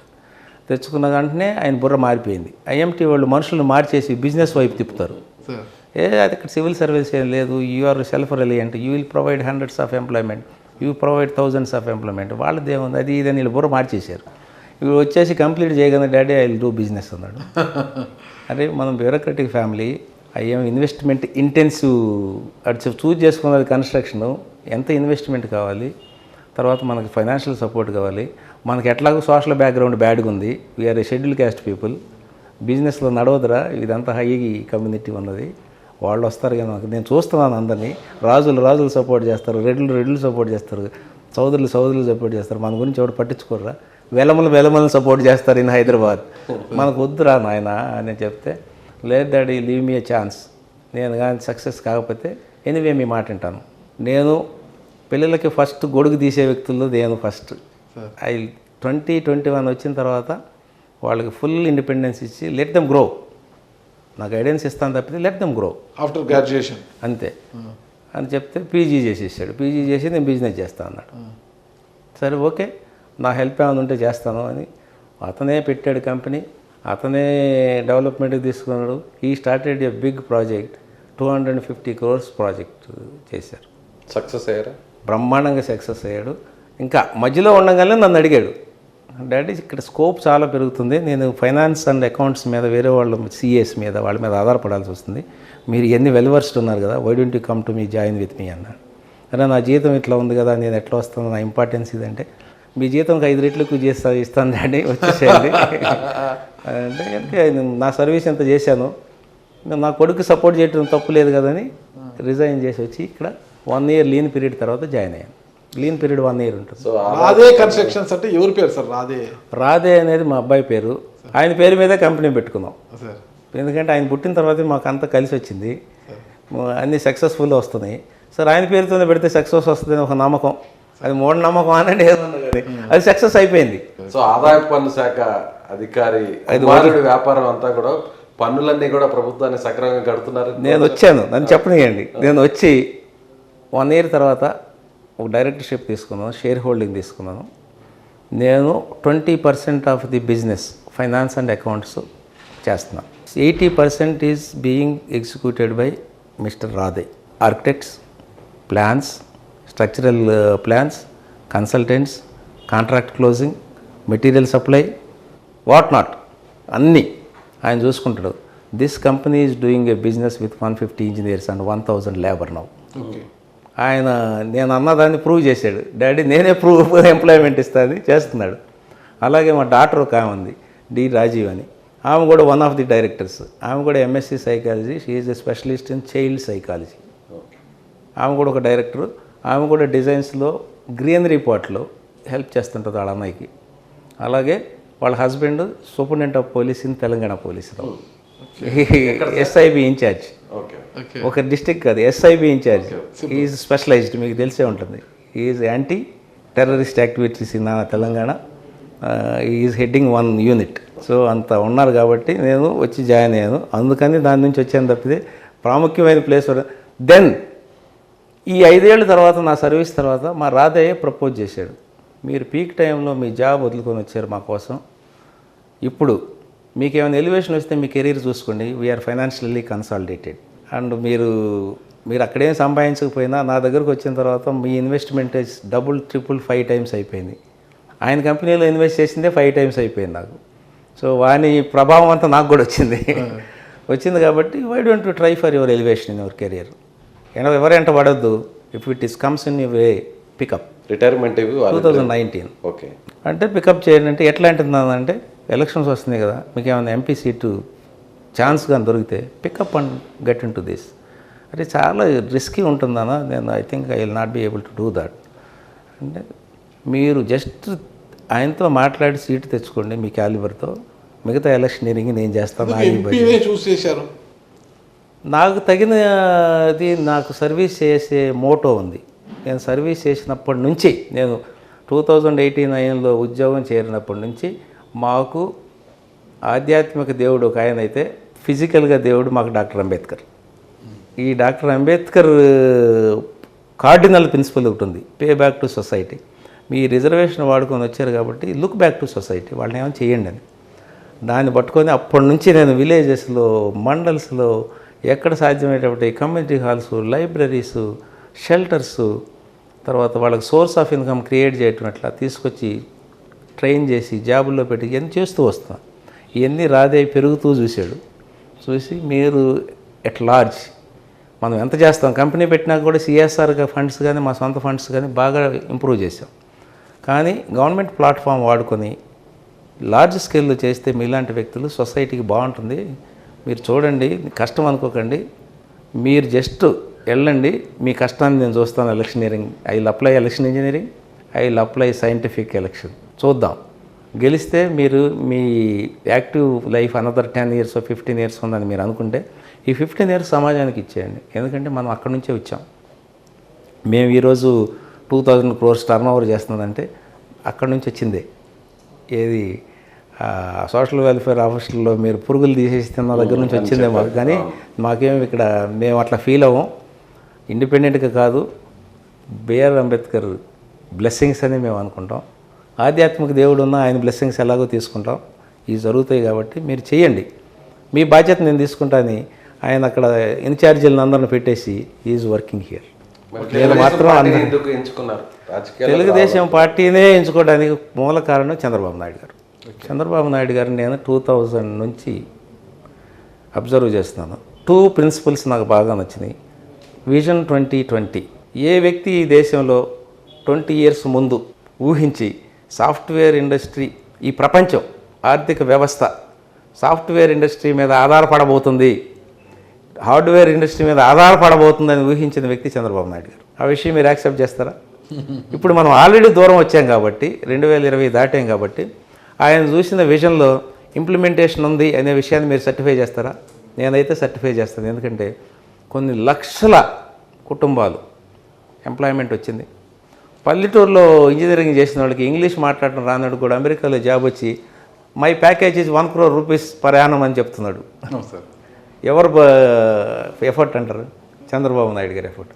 బీజం వేసాడు, గ్రో అయిపోతా వచ్చింది. రాజశేఖర రెడ్డి గారు వచ్చారు, ఆయన ఎప్పుడు డిస్ప్యూట్ చేయాల, క్యారీ ఆన్ చేశారు. What Chandrababu did is correct అని ఆయన క్యారీ ఆన్ చేశారు. తర్వాత మన కిరణ్ కుమార్ రెడ్డి వచ్చారు, వీళ్ళంతా వచ్చారు. వాళ్ళు అంత క్యారీ ఆన్ చేయకపోయినా దాని కిందకైతే దించలేదు. దెన్ డివిజన్ వచ్చింది, టుక్ ఆఫ్. కేటీఆర్ వచ్చేసాడు, కేసీఆర్ వచ్చేసాడు. సాఫ్ట్వేర్ ఇండస్ట్రీని పీక్ తీసుకెళ్ళిపోయారు. You know what is the exports now in from Telangana and from India? Our major export income comes from software engineer, software exports. Can you imagine? Manufacturing ఏమైపోయింది మంది. మరి జగన్మోహన్ రెడ్డి గారు హయాంలో అది లేదంటారు సార్? జగన్మోహన్ రెడ్డి గారికి ఈ డివిజన్ అయిపోయిన తర్వాత చంద్రబాబు అక్కడ ఒక 5 years గ్యాప్ ఉంది. డివిజన్ అయిన తర్వాత చంద్రబాబు నాయుడు గారికి రాష్ట్రాన్ని ఎట్లా హ్యాండ్ ఓవర్ చేసాం మీరు ఒకసారి చెప్తే నేను హ్యాపీగా ఫీల్ అవుతా. ఎట్లా హ్యాండ్ ఓవర్ చేసామండి? అప్పులతో ఇచ్చారు. 1947లో భారతదేశాన్ని బ్రిటిష్ వాళ్ళు మనకి ఎట్లా ఇచ్చారు అట్లా ఇచ్చాడు. అప్పులు, డ్యామ్స్ లేవు, పరిశ్రమలు లేవు, ఎంప్లాయ్మెంట్ లేదు, మన రూపీ వాల్యూ ఎట్ లో, ఎక్స్పోర్ట్స్ లేవు, వ్యవసాయం లేదు. అట్లాంటిది ఇస్తే మనకు 35-40 ఏళ్ళు పట్టింది పంచవార్షిక ప్రణాళికలు పెట్టుకొని డ్యామ్స్ కట్టుకోవడానికి. నాగార్జున సాగర్, శ్రీశైలం, ఇక్కడ నార్త్లో బోల్డని డ్యామ్స్ కట్టుకొని ముందు వ్యవసాయాన్ని పెంచుకున్నాం, కెనాల్స్ పెంచుకున్నాం, ఇరిగేషన్ ఫెసిలిటీ పెంచుకున్నాం. తర్వాత పరిశ్రమలు పెట్టాం. డిఫెన్స్ మీద ప్రయారిటీ పెట్టారు. ఎందుకంటే పక్కన ఎప్పుడు మన మీద వాళ్ళు వచ్చి పడతారు. To protect the sovereignty of this country defence మీద పెట్టుకున్నాం. మన బడ్జెట్లో మేజర్ షేర్, సింహభాగం డిఫెన్స్కి ఇస్తాం. ఎందుకంటే మన బోర్డర్స్ ప్రొటెక్ట్ చేసుకోవడానికి చేసుకున్నాం. DRLRL, defence related industries. Now we are able to produce missiles land to air, land to water. Fighter flights manufacture చేసుకునే స్థితికి వచ్చాం. జెట్ ఫైటర్స్ మనమే తేజస్ లాంటివి డెవలప్ వచ్చాం. దీనికి కారణం ఏంటంటే కష్టపడ్డాం. అదే స్టేజ్లో చంద్రబాబు నాయుడు గారికి స్టేట్ ఇచ్చాం.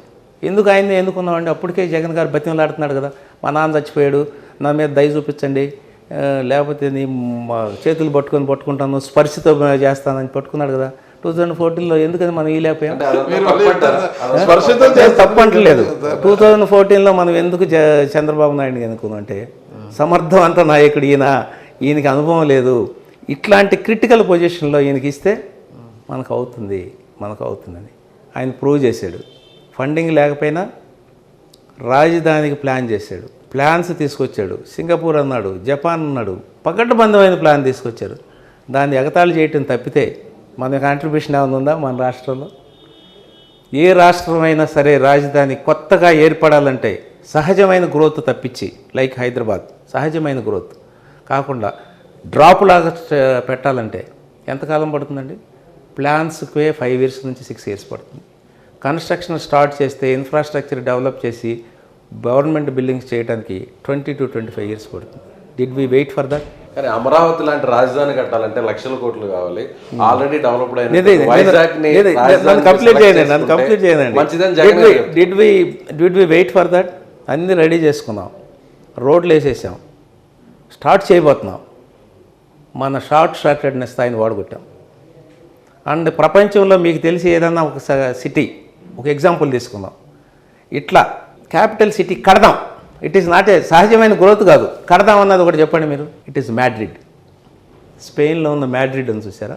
అక్కడ రాజుగారు ఇట్లా మన గోల్కొండలాగా ఒక ఏరియాలో ఉంటే ఆయనకు నచ్చలేదు, ఈ ప్రజలు నాకు వ్యతిరేకం చేస్తున్నారు, వీళ్ళందరం దూరంగా పెడదాం, go and construct capital there అని వీళ్ళందరిని అక్కడ పంపించి ఈయన ఉండడానికి ప్రిఫర్ చేశాడు. క్యాపిటల్ స్టార్ట్ అయింది. It took 35 years for them to build a capital. మనకేమైనా ఉందా నాలెడ్జ్? 5 ఏళ్లలో ఈయన ఏం చేయలేదు అని వాడగొట్టేశారు. ఈయన వచ్చి మా చిన్నాన్నను చంపాడు అనగానే జాలి పడిపోయాం, ఆయనే చంపేసి ఈయన మీద పెడితే జాలి పడిపోయాం, పవర్ ఇచ్చేసాం. What is happening now? పరిపాలన ఉందా మీ దృష్టిలో? ఏమైనా ఉందా? ఏ రంగంలో ఉంది? ఉంటే ఢిల్లీ లిక్కర్ స్కామ్ విషయంకి వచ్చేసరికి మీరేమో కోర్టు ఉంది కాబట్టి, అండర్ జ్యుడిషియరీ కాబట్టి సబ్జుడిస్ మీరు మాట్లాడకూడదు అన్నారు. ఇక్కడ ఆయనే చంపేసి ఈయన మీద నెట్టాడని చెప్తున్నారు. అది కోర్టులో ఉంది కదా, ఎవరు చంపారని ఇంకా తేలలేదు కదా సార్. అది కూడా సబ్సిడీస్. కానీ మనం ఈయన చంపాడు లేకపోతే ఆయన చంపాడని మనం అంటలేదు. 2019లో సింపతి అడిగారని చెప్తున్నా తప్పితే మనం ఇప్పుడు ఆయన మీద బ్లేమ్ ఏం వేయట్లేదు. కోర్టు విల్ డిసైడ్ ఎవరు కారకులో అవుతుంది.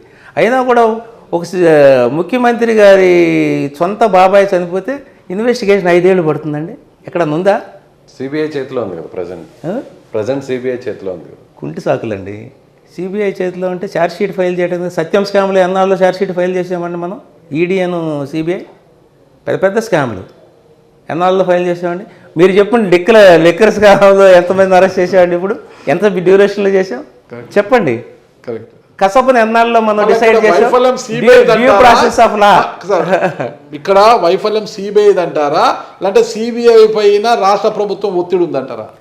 సిబిఐ మీద రాష్ట్ర ప్రభుత్వం ఉండే అంత ఏజెన్సీ కాదు అది. Okay, it is an independent agency. మరి ఎందుకు ఆలస్యం అవుతుంది? ఎందుకు ఆలస్యం అవుతుందంటే దానికి రావాల్సిన, నేను ఇప్పుడు మీ ప్రొసీడింగ్ తెలిసి ఉంటుంది. నేను మీకు 10 మందికి నేను సమన్స్ ఇస్తాను, అండర్ సెక్షన్ 131 లేకపోతే 161 సిఆర్పిసిలు ఇస్తాను. మీరు పోస్ట్ పోన్ చేసుకుంటా పోతారు. You don't cooperate. లేకపోతే ఇంకొక దానికి ఏదో ఇస్తాం, you don't cooperate, then it gets extended. CBI కేంద్రం చేతిలో ఉంది కాబట్టి, కేంద్రంతో జగన్మోహన్ రెడ్డి సఖ్యతగా ఉన్నారు కాబట్టి జాప్యం జరుగుతుంది అనుకోవచ్చు కదా. నేను సిబిఐ అంత కేంద్రం చేతిలో ఉంది, ఇన్ఫ్లుయెన్స్డ్ అని నేను అనుకోవట్లేదు. It's an independent agency. మరి ఎందుకు ఇక్కడ నుంచి సివిసి కంట్రోల్లో నడుస్తుంది. And it is a governing body under Delhi police act, not other law act. So వాళ్ళకి అదేం లేదు, దే ఆర్ ఇండిపెండెంట్లీ. మనం ప్రొసీడింగ్ డిలే చేస్తున్నాం. ఇప్పుడు నేను మీకు ప్రొసీడింగ్ ఇస్తాను, మీరు నాకు డిలే చేసుకుంటూ పోయారు. డిలే చేశారని అరెస్ట్ చేయడానికి లేదు అక్కడ. I have to complete the proceeding. దానికి డిలే అవుతుంది. అక్కడ అరెస్ట్ దాకా వచ్చేటప్పటికి you are not cooperating. CBI మీరు నాన్ కోఆపరేషన్ కింద మిమ్మల్ని కేసు డిసైడ్ చేస్తే కోర్టు చెప్తూ కొడుతుంది. జరగదు. నాన్ కోఆపరేషన్ మీద చేయడానికి వీల్లేదు కేసులు. చంద్రబాబు నాయుడు గారు విజన్ నచ్చే మీరు చంద్రబాబు నాయుడు గారు. అవును. అయితే మీది సొంత జిల్లా బాపట్ల జిల్లా, పార్లమెంటు బాపట్ల. కానీ బాపట్లను మీరు ఆశించారు, బాపట్ల నుంచి బరిలోకి దిగుతారు. బాపట్లను కాదని అక్కడ కూడా మళ్ళీ ఒక ఐఏఎస్ అధికారికి ఇచ్చారు, నందిగం సురేష్. ఐపీఎస్ అధికారికి ఇచ్చారు, నందిగం సురేష్ ప్రత్యర్థిగా ఇచ్చారు. అక్కడ ఐపీఎస్కి ఇచ్చి ఈ ఐఆర్ఎస్కి మాత్రం ఎందుకు చిత్తూరు ఇచ్చారు? మీరు ఎందుకు ఇంట్రెస్ట్ చూపించారు చిత్తూరు పైన? మీరు ఇంట్రెస్ట్ చూపించడం అన్నది తప్పు. ఒకటి, నేనేం ఇంట్రెస్ట్ చూపించలేదు. సెకండ్ ఏంటంటే, నేను బాపట్ల ఆశిస్తున్న మాట వాస్తవం. బాపట్లలో ఏ ప్రమేయం లేకుండా మంచి ప్రోగ్రామ్ చేసాం టు టెస్ట్ మై క్యాపబిలిటీస్.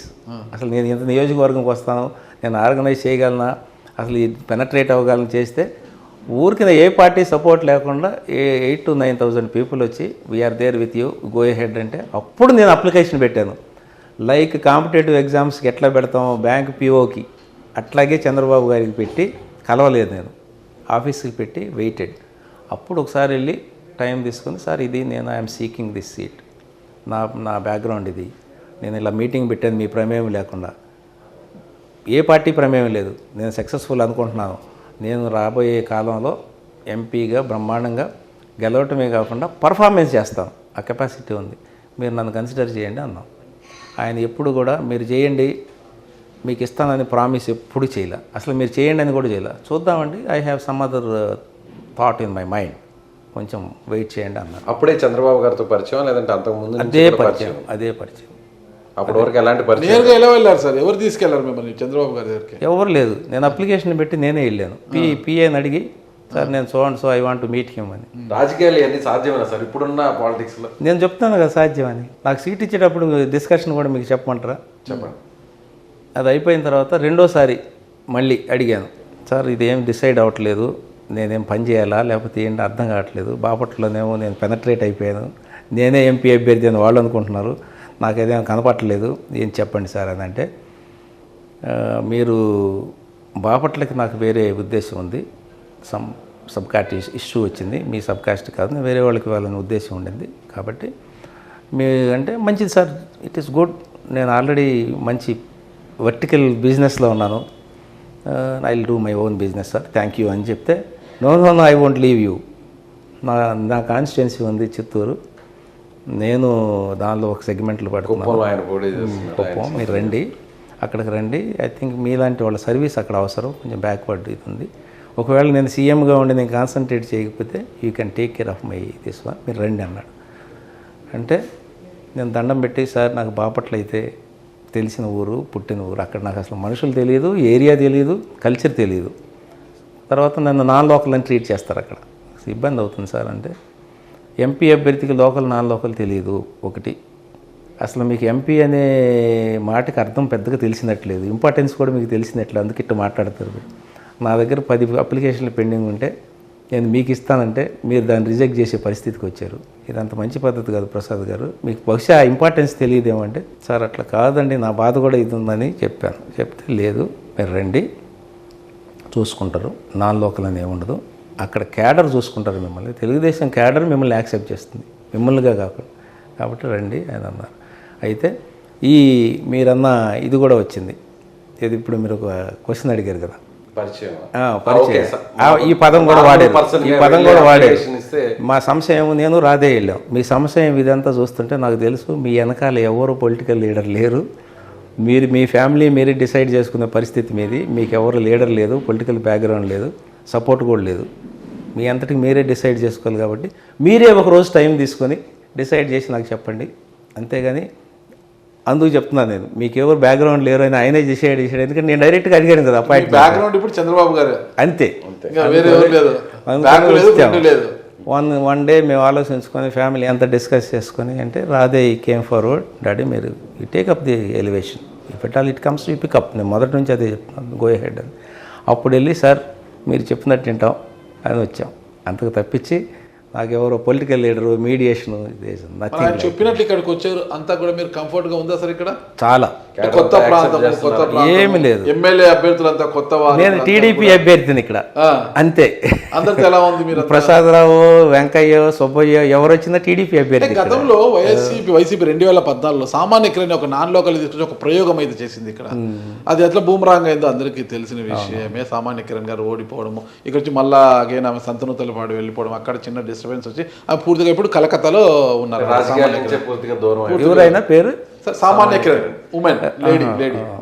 ఇక్కడ అట్లా లేదండి, ఇక్కడ క్యాడర్ కాబట్టి ఇన్స్టెంట్గా పొలిటికల్ యాక్సెప్టెన్స్ వచ్చింది ఇక్కడ. మరి ఇక్కడ మీ ప్రత్యర్థి సిట్టింగ్ ఎంపీ, అధికార పార్టీకి చెందిన సిట్టింగ్ ఎంపీ రెడ్డప్ప గారు ఇక్కడ లోకలు, మీరేమో ఎక్కడి నుంచో బ్యాగ్ సర్దుకొని వచ్చేసారు ఇక్కడికి. మరి ఆయన బ్యాగ్తో ఈడే ఉన్నాడు, ఆయన బ్యాగ్తో ఈడే ఉన్నాడు ఆయన. నేను వచ్చి ఇక్కడ రాగానే నా పొలిటికల్ యాక్సెప్టెన్స్ బ్రహ్మాండంగా ఉంది. నేను కుప్పం వెళ్ళాను, పలమనేరు వెళ్ళాను, నగరి వెళ్ళాను, జీడి నెల్లూరు వెళ్ళాను, చిత్తూరు వెళ్ళాను, పూతలపట్టు వెళ్ళాను, చంద్రగిరి వెళ్ళాను. Political acceptance at 80% with in short time. నేను అనుకున్నా నా గొప్పతనం పార్టీ రీజన్ లో మీకు పొలిటికల్ పార్టీ రీజన్ ఒక ఇన్కమ్ ట్యాక్స్ జాయింట్ ఈ వరప్రసాద్ గారు రెండు చెప్పబోతున్నా, రెండు చెప్పబోతుంటే మీరు ముందే అడిగేశారు ప్రశ్న. Political acceptance as a party leader 92% ఉంది నాకు ఇక్కడ, యాజ్ అన్ ఇండివిజువల్ 78% ఉంది నాకు ఇక్కడ, as Prasad Rao. So I have to pick up, I have to reach this 92%. So ఆ లెవెల్ ఆఫ్ ఇది వచ్చింది. మేము ఇక్కడ వచ్చి అందరు చెప్తా ఉన్నారు సార్ ఇది ఊరికనే గెలిచిపోతారు, టీడీపీ సీట్ ఇది అది ఇది అది పడుకునే చేస్తాయి గెలిచిపోతారని అని అంటే మేమేమి నమ్మం. నాకు కావాల్సిందల్లా నా పని నేను చేయటం. ఎలక్షన్ ఇంజనీరింగ్ ఎట్లా అప్లై చేయాలి, ఎలక్షన్ సైంటిఫిక్గా ఎట్లా చేయాలి, బూత్ లెవెల్ మేనేజ్మెంట్ ఏంటి, యూనిట్ లెవెల్ మేనేజ్మెంట్ ఏంటి, క్లస్టర్ లెవెల్ మేనేజ్మెంట్ ఏంటి, ఎట్లా పెనట్రేట్ అవుతాం, ఇవన్నీ అప్లై చేస్తున్నాం. ఎట్లా పబ్లిసిటీ చేసుకోవాలి with in my limits. Election commission చేసిన అలౌ చేసిన నా ఎక్స్పెండిచర్లో ఎంత చేసుకోవాలి మేము, నేను ఏమి సమస్యలను గుర్తించాను, ఏ సమస్యలు నేను అడ్రస్ చేయబోతున్నాను అని చెప్పుకుంటూ వెళ్తే ఈ లెవెల్కి వచ్చాం. సార్ టికెట్ కావాలని ఎంతకాలం ముందు ట్రై చేశారు? మొత్తం ఈ జర్నీ నా హిస్టరీ మొత్తం ఇప్పుడు ఇక్కడ 1 month పోయింది, అంతకుముందు 2 నెలలు అండి. మొత్తం 3 3 months అలా బీఫామ్ వచ్చేటప్పటికి 2.5 months అండి. నాకు నామినేషన్ వేసేసారు సార్, వేసేసాను 18th వేసాను. 3 months క్యాండిడేట్ గా అనౌన్స్ వచ్చాను. నామినేషన్ 92% యాక్సెప్టెన్స్ వచ్చింది. ఎన్టీఆర్ గారు 6 నెలల్లో పార్టీ పెట్టి ముఖ్యమంత్రి ఎలా అయ్యారు, అలాగే 9 నెలల్లో 9 నెలల్లో, అలాగే 3 నెలల్లో ప్రసాదరావు గారు మేబీ నేను గెలిచిన తర్వాత అదే అవుతుందేమో 3 నెలల్లోనే రాజకీయాల్లోకి వచ్చి గెలిచేసారని. Okay okay. అంటే ఇక్కడికి వచ్చిన తర్వాత మీకు ఈ భౌగోళిక స్వరూపం అంతా అర్థమైందా సార్? అర్థమైందండి. అంటే ఏం చేయాలి, ఒక ఎంపీగా నేను ఏం చేయాలి, ఇక్కడ ఎలాంటి అభివృద్ధిని సాధించాలి, ఏ సమస్యలు ఉన్నాయని ఏమన్నా అవగాహన చేసుకున్నారు సార్? ఇప్పుడు మీరు ఇందాక అన్నారు రెడ్డిప్పు గారు లోకలు అది ఇదని, మీరు ఒకసారి దాని గురించి ఒక నిమిషం చెప్తాను. చెప్పండి సార్. వైఎస్ఆర్సీపీ పార్టీలో సీఎం గారు మన పూతలపట్టు మీటింగ్లో వచ్చి చంద్రబాబు నాయుడు గారి టీం అంతా 4 లోకలే అని ఒకటి ఇచ్చేసాడు స్టేట్మెంట్. నేను ఈరోజు చెప్తున్నాను, చెవిరెడ్డి భాస్కర్ రెడ్డి లోకల ఒంగోలులో, అనిల్ కుమార్ యాదవ్ నరసరావుపేటలో లోకల, బాపట్ల నందిగామ సురేష్ లోకల, వీళ్ళు 3 4 లోకలు, సంతనోతులపాడులో మేరుగు నాగార్జున లోకల 4 లోకలు, విడుదల రజని గుంటూరులో లోకల 4 లోకలు. ఇంతమందిని మీ దగ్గర పెట్టుకొని ఈ టీం లోకల్ అంటే వెరిఫై చేసుకొని మాట్లాడండి సీఎం గారు, కరెక్ట్ యువర్ సెల్ఫ్ అని నేను చెప్తున్నా. వెరిఫై చేసుకోండి, మాట్లాడేటప్పుడు ఏం మాట్లాడుతున్నావు అవతల వ్యక్తులను అనేది వెరిఫై చేసుకోండి. రాజకీయ నాలెడ్జ్ ఒట్ట పట్టుకున్నారు రాజకీయ విమర్శలు కూడా స్టార్ట్ చేశారు. అవును కదా సార్. మీరు యాక్చువల్గా మనస్ఫూర్తిగా చెప్పండి, ఓపెన్గా, అంటే ఒక జాయింట్ కమిషనర్గా బయటకు వచ్చి రాజకీయాల్లోకి వచ్చి కొడుకు సపోర్ట్గా నిలబడాలి, కొడుకుకు అండదండలు అందించాలి, రాజకీయ పలుకుబడితో అని కొన్ని వచ్చారా? నిజంగానే కూడా కొడుకు సపోర్ట్గా ఉండాలనే ఉద్యోగ విరమణ చేసి వచ్చారు? నిజంగా కొడుకు సపోర్ట్కి రావాలని వచ్చానండి. అంటే ఏ విధంగా రాజకీయంగా కొడుకు ఆస్తిపాస్తులను కాపాడుతూ ఎంత అధికారిగా ఉన్నా, రాజకీయ నాయకుడిగా ఉంటే కొడుకు ఆస్తిపాస్తులకు కస్టోడియన్గా ఉండొచ్చు, ఏ ఇబ్బందులు లేకుండా చూసుకోవచ్చు. ఈ సందర్భంగా ఒక మాట చెప్పాలి మీకు. నా కంపెనీ మేము వచ్చిన తర్వాత నేను కాపాడవలసిన పని ఏమీ లేదు. ఒకటి, it is a professionally run company. అది నార్మల్గా రియల్ ఎస్టేట్ అన్ఆర్గనైజ్డ్ సెక్టర్ అంటారు. I'm trying to bring it organised sector, professional run company. అందరికీ ఎవరన్నా ఉంటే ఇన్విటేషన్ ఇస్తున్నాను, జిఎస్టీ ఏజెన్సీస్కి, ఇన్కమ్ ట్యాక్స్ ఏజెన్సీస్కి, తర్వాత పిఎఫ్కి, తర్వాత ఈఎస్ఐకి, నా దగ్గర ఉన్న ఎంతమంది విజిలెన్స్కి, స్టేట్ విజిలెన్స్కి, మీరు ఎవరైనా ఫోన్ చేస్తే you are invited to my company, verify my accounts, verify my procedures, if I'm correct give certificate, I will show it on my board. నేను తప్పు చేస్తే మీరు అడిగిన దానికంటే 2 రెట్లు ట్యాక్స్ కడతా. దీంట్లో ఒక చిన్న అనుమానం సార్ చాలా మందికి, కావాలని ఐటీ రైట్స్ చేయించుకుంటారు, ఐటీ రైట్స్ చేయించిన తర్వాత క్లీన్ చిట్ ఇచ్చేస్తారు, అప్పుడు వాళ్ళ కంపెనీ బాగా స్ట్రాంగ్గా ఉందని చెప్పి ఇవన్నీ అపోహలండి. ఇన్కమ్ ట్యాక్స్ డిపార్ట్మెంట్ ఎవరి ప్రయోజనానికి లేదండి. Income tax department is a serious department. 35 to 40% revenue ఎక్స్చెక్కర్కి కాంట్రిబ్యూట్ చేస్తుందండి. దాని ఇంపార్టెన్స్ని తెలుసుకోండి. ఎవరు చెప్పినట్టు నడవదండి అది. మన బడ్జెట్ అవుట్లే తెలుసా మీకు? 30 lakh crores బడ్జెట్ అవుట్లే అండి మన ఇండియాది. మనం డెఫిసిట్ని కూడా కలుపుకుంటే 34 lakhs crore అండి మనది. దానిలో ఇమాజిన్ డెఫిసిట్ని పక్కన పెడితే 30 lakh crore 35 to 40% income tax department contribute చేస్తుందండి. ఆ డిపార్ట్మెంట్ని ఇట్లాంటి అపోహలు చేస్తారండి. ఏంటదండి మనుషులు ఊరికినే బయట అపోహలు తెస్తే. It is a serious department, it is a technical department. We work on sections, we apply case laws, we apply supreme court laws, we apply all kinds of laws to get the revenue to the government. వేరే ఏం కనపడవు. Income tax joint కమిషనర్గా ఉన్నప్పుడు ఉన్న గౌరవానికి ఇప్పుడు TDP MP అభ్యర్థి ప్రసాదరావు గారుగా ఉన్న సమయానికి ఏమన్నా తేడా ఉందా సార్ వస్తున్న గౌరవానికి? ఇన్కమ్ ట్యాక్స్ జాయింట్ కమిషనర్గా నాకు above middle class business people అంతా దే యూస్ టు రెస్పెక్ట్. ఎక్కడున్నా పలానా ఆయన అంటే గౌరవం ఉంటుంది, ఇప్పుడు కూడా ఉంటుంది, అంతవరకే రిస్ట్రిక్ట్ అవుతుంది. I'm a small man there. ఇక్కడికి వచ్చిన తర్వాత పబ్లిక్ మనిషి అయిపోయాం, ఓకే, కేడర్ మనిషి అయిపోయాం, ప్రజా జీవితం వచ్చింది.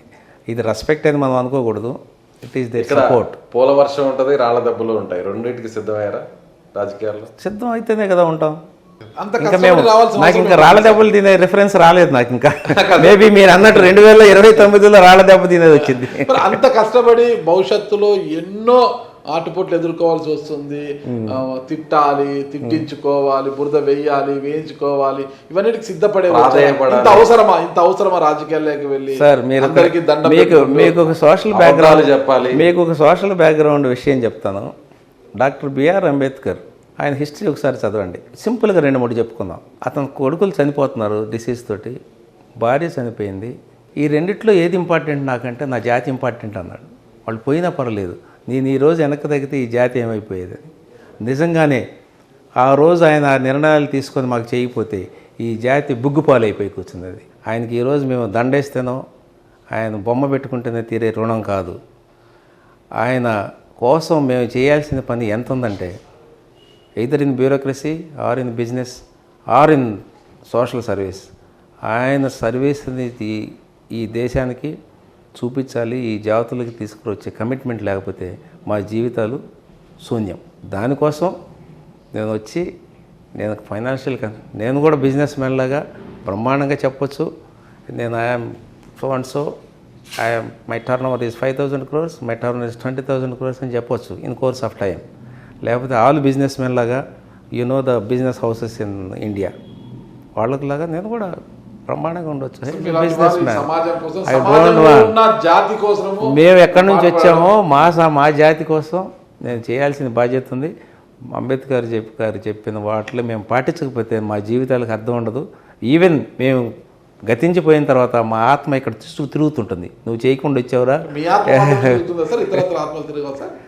పని చేయని వాళ్ళకి ఆత్మ అయితే ఖచ్చితంగా ఏడేడే తిరుగుతుంది. పని చేసిన వాడు శాంతిగా ఆడుంటాడు. సరే, మరి పార్లమెంటుకు వెళ్ళిన తర్వాత ఎంపీగా గెలిచిన తర్వాత మీ జాతి ఉద్ధరణ కోసమే పాకులాడతారా? మీకు ఓటేసిన ప్రతి ఒక్క సామాజిక వర్గం ఉద్ధరణ కోసం, అందరి సామాజిక వర్గం కోసం, సోషల్ ప్రాబ్లం కోసం, ఆర్థిక ప్రాబ్లం కోసం, అంతర్జాతీయ ప్రాబ్లం కోసం, మా నియోజకవర్గం ప్రాబ్లమ్స్ కోసం కాంట్రిబ్యూషన్ ఉంటుంది. But focus will be on schedule caste, schedule tribes and minorities. వీళ్ళ మీద మీ ఫోకస్ అందరికీ చేస్తాం. ఇప్పుడు మీరు పార్లమెంట్ అంతా తిరిగిన తర్వాత ఏ సమస్యలు మీ దృష్టికి వచ్చాయి సార్? అంటే ఏ సమస్యలు పరిష్కరించాలి లోకల్గా పార్లమెంట్? ఇక్కడ రైల్వే డిపార్ట్మెంట్కి సంబంధించిన సమస్యలు ఉన్నాయండి. అలాగే యూనివర్సిటీస్ లేవు ఇక్కడ. యూనివర్సిటీస్, సెంట్రల్ యూనివర్సిటీస్ అన్నీ హైదరాబాద్ కొన్ని, చెన్నై కొన్ని, బెంగళూరు కొన్ని, కానీ ఆంధ్రప్రదేశ్ ఏర్పడిన తర్వాత వాటి గురించి పెద్ద కాన్సన్ట్రేట్ చేయలేదు. వాటి గురించి ఇక్కడ చిత్తూరు నియోజకవర్గంలో ప్లెంటీ ఆఫ్ ల్యాండ్ చేద్దాం అనుకుంటున్నాము. ఇరిగేషన్ ఫెసిలిటీస్ లేవు. దీని గురించి ఒక 2 నిమిషాలు చెప్తాను. ఇరిగేషన్ ఫెసిలిటీస్ ఎందుకు లేవంటే, రాయలసీమకి మన గ్రేట్ ఎన్టీఆర్ గారు ఉన్నప్పుడు తెలుగు గంగ ప్రాజెక్ట్ తీసుకొచ్చారు. తర్వాత మన తద్వారా వచ్చిన చంద్రబాబు నాయుడు హంద్రీ నీవా ప్రాజెక్ట్ అని ఒకటి తీసుకొచ్చారు. తెలుగు గంగ ఏమో న్యాచురల్ గ్రావిటీతో వచ్చే water, Handri Neeva is a lift irrigation gravity. కానీ ఇవన్నీ మీరు ఎంత టీడీపీ అభ్యర్థి అయినంత మాత్రం నేను చెప్పేది క్రెడిట్ రాజశేఖర రెడ్డికి ఇవ్వండి సార్. చెప్పేదేనండి. హంద్రీ నీవా చేశారు. దానికి ఎట్లా తీసుకొస్తాం వాటర్? అక్కడైతే వాటర్ ఉండాలి కదా. ఇవన్నీ రావాలంటే వాటర్ ఉండాలి కదా. మనకి కృష్ణా వాటర్ బోర్డు తీసుకోండి. వాటర్ ఉందా మన కృష్ణాలో? బాగా వర్షం పడినప్పుడు కూడా మనకు వరదై పారుతుందా? రాదు. ఎందుకంటే అలమట్టి బ్లాక్ చేస్తుంది. అలమట్టిలో ఉన్న అన్ని కుంటలు, కాలువలు వాళ్ళు చక్కగా చేసుకుని వచ్చిన వాటర్ అంతా వడిచిపెట్టి ఓవర్ఫ్లో అయితే మనకు గద్వాలకు వస్తుంది. అక్కడ ఓవర్ఫ్లో అయితే శ్రీశైలంకి వస్తుంది. అప్పుడు మనం ఏమైనా వాటర్ తెచ్చుకోవచ్చు. ఆ సిచ్యువేషన్ చాలా డైర్గా ఉంది. కెనాల్ తెచ్చుకున్నాం కానీ నీళ్లు లేవు. ఇట్లాంటి దానికోసం చంద్రబాబు నాయుడు గారు 14 నుంచి 19 వరకు పోలవరం కంప్లీట్ చేయాల్సిన అవసరం ఉంది మనకి. ఎందుకంటే గోదావరిలో ఎక్సెస్ వాటర్ ఉంది. లక్షల టీఎంసీ వాటర్ని మనం సముద్రంలో కలుపుతున్నాం సీజన్లో. Let us not do this. దాన్ని మనం 2 నదులు అనుసంధానం చేసి ఆ వాటర్ని తీసుకొచ్చి శ్రీశైలం దగ్గర కలిపితే, అక్కడ వచ్చిన ఎక్సెస్ వాటర్ని కానీ తెచ్చుకోగలిగితే అనుసంధానం చేసి అక్కడ 2 ప్రయోజనాలు. ఒకటి వేస్ట్ వెళ్తుంది, 2 గోదావరి విలేజెస్ని కాపాడవచ్చు. ఫ్లడ్డింగ్ అయిపోతుంది. ఇటు తీసుకొచ్చి కృష్ణాలో కలుపుకుంటే దాని నుంచి మనం ఇక్కడ తెలుగు గంగాకి తెచ్చుకోవచ్చు. తర్వాత అందరినీ నివాగ తెచ్చు. మీరు అన్నట్టు రాజశేఖర రెడ్డి గారు కానీ చేసింటే దండం, ఆయనకే క్రెడిట్ ఇద్దాం. ఎన్టీ రామారావు గారు హంద్రీనివాన్ కృష్ణా జలాలు సీమకు తీసుకురావాలని అనుకుంది ఎన్టీ రామారావు గారు. ఆ తరువాత దానికి శిలాఫలకాలు వేసి చంద్రబాబు నాయుడు గారు. కానీ ఎక్కడ కూడా పనులు ప్రారంభం కాలేదు. పనులు ప్రారంభించి మొదటి దశ రెండవ దశ పనులు శరవేగంగా సాగింది మాత్రము వైఎస్ రాజశేఖర రెడ్డి గారి హయాంలో. అవును, అయితే మనం ఆ క్రెడిట్ ఇద్దాం, ఆయన క్రెడిట్ ఇద్దాం. కానీ ఈ వాటర్ అయితే లేదు. అయితే ఆ వాటర్ తెచ్చుకుంటే మన కృష్ణా రివర్లోకి వచ్చే ప్రయోజనం ఏంటంటే మీ తెలుగు గంగ వస్తుంది, హంద్రీనివా వస్తుంది, నాగార్జున సాగర్లో రైట్ కెనాల్ లెఫ్ట్ కెనాల్ వస్తుంది. Right canal feed almost Addanki నియోజకవర్గం దాకా వెళ్ళిపోతుంది. లెఫ్ట్ కెనాల్ తీసుకుపోయి కోదాడ దాకా ఫీడ్ అవుతుంది. ఈ వాటర్ కోసం చూస్తున్నాం. ఇంకా కిందకి వెళ్తే ప్రకాశం బ్యారేజ్లో బకింగ్హామ్ కెనాల్ అని వస్తుంది. ఆ కెనాల్ కోస్తా డిస్ట్రిక్ట్స్ అన్నీ ఫీడ్ అవుతుంది. మా ప్రకాశం డిస్ట్రిక్ట్ కూడా కోస్తా, మా విలేజ్ కూడా బకింగ్హామ్ కెనాల్ ఒడ్డున ఉంటుంది. ఈ సంవత్సరం పంటలు లేవు. మాట్లాడితే మీరు పంటలు వేయకండి, వరి పంటలు వేయకండి, నీళ్లు లేవు అని చెప్తారు.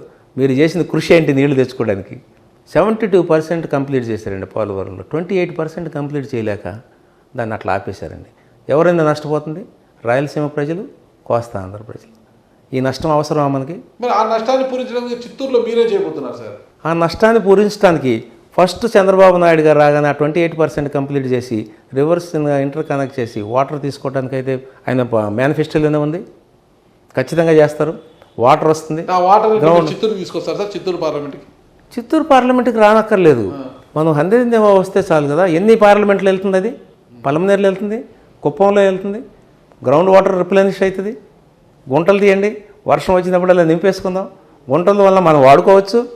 తర్వాత రిప్లెనిష్ అవుతుంది. Ground water replenish. ఒకసారి వాటర్ టేబుల్ ఫ్లో చూడండి. చంద్రగిరి, నగరి, పూతలపట్టు, జీడి నెల్లూరు, ఈ వీటిలో కూడా వాటర్ రిప్లెనిష్ అవుతుంది. వాటర్ టేబుల్ ఫ్లో చూడండి మీరు. మనం ఒకసారి జియోలాజికల్గా సైడ్కి వెళ్ళిపోదాం. వాటర్ ఫ్లో ఎట్లా ఉంటుందండి? ఎక్కడి నుంచి ఏ డైరెక్షన్లో వెళ్తుందండి?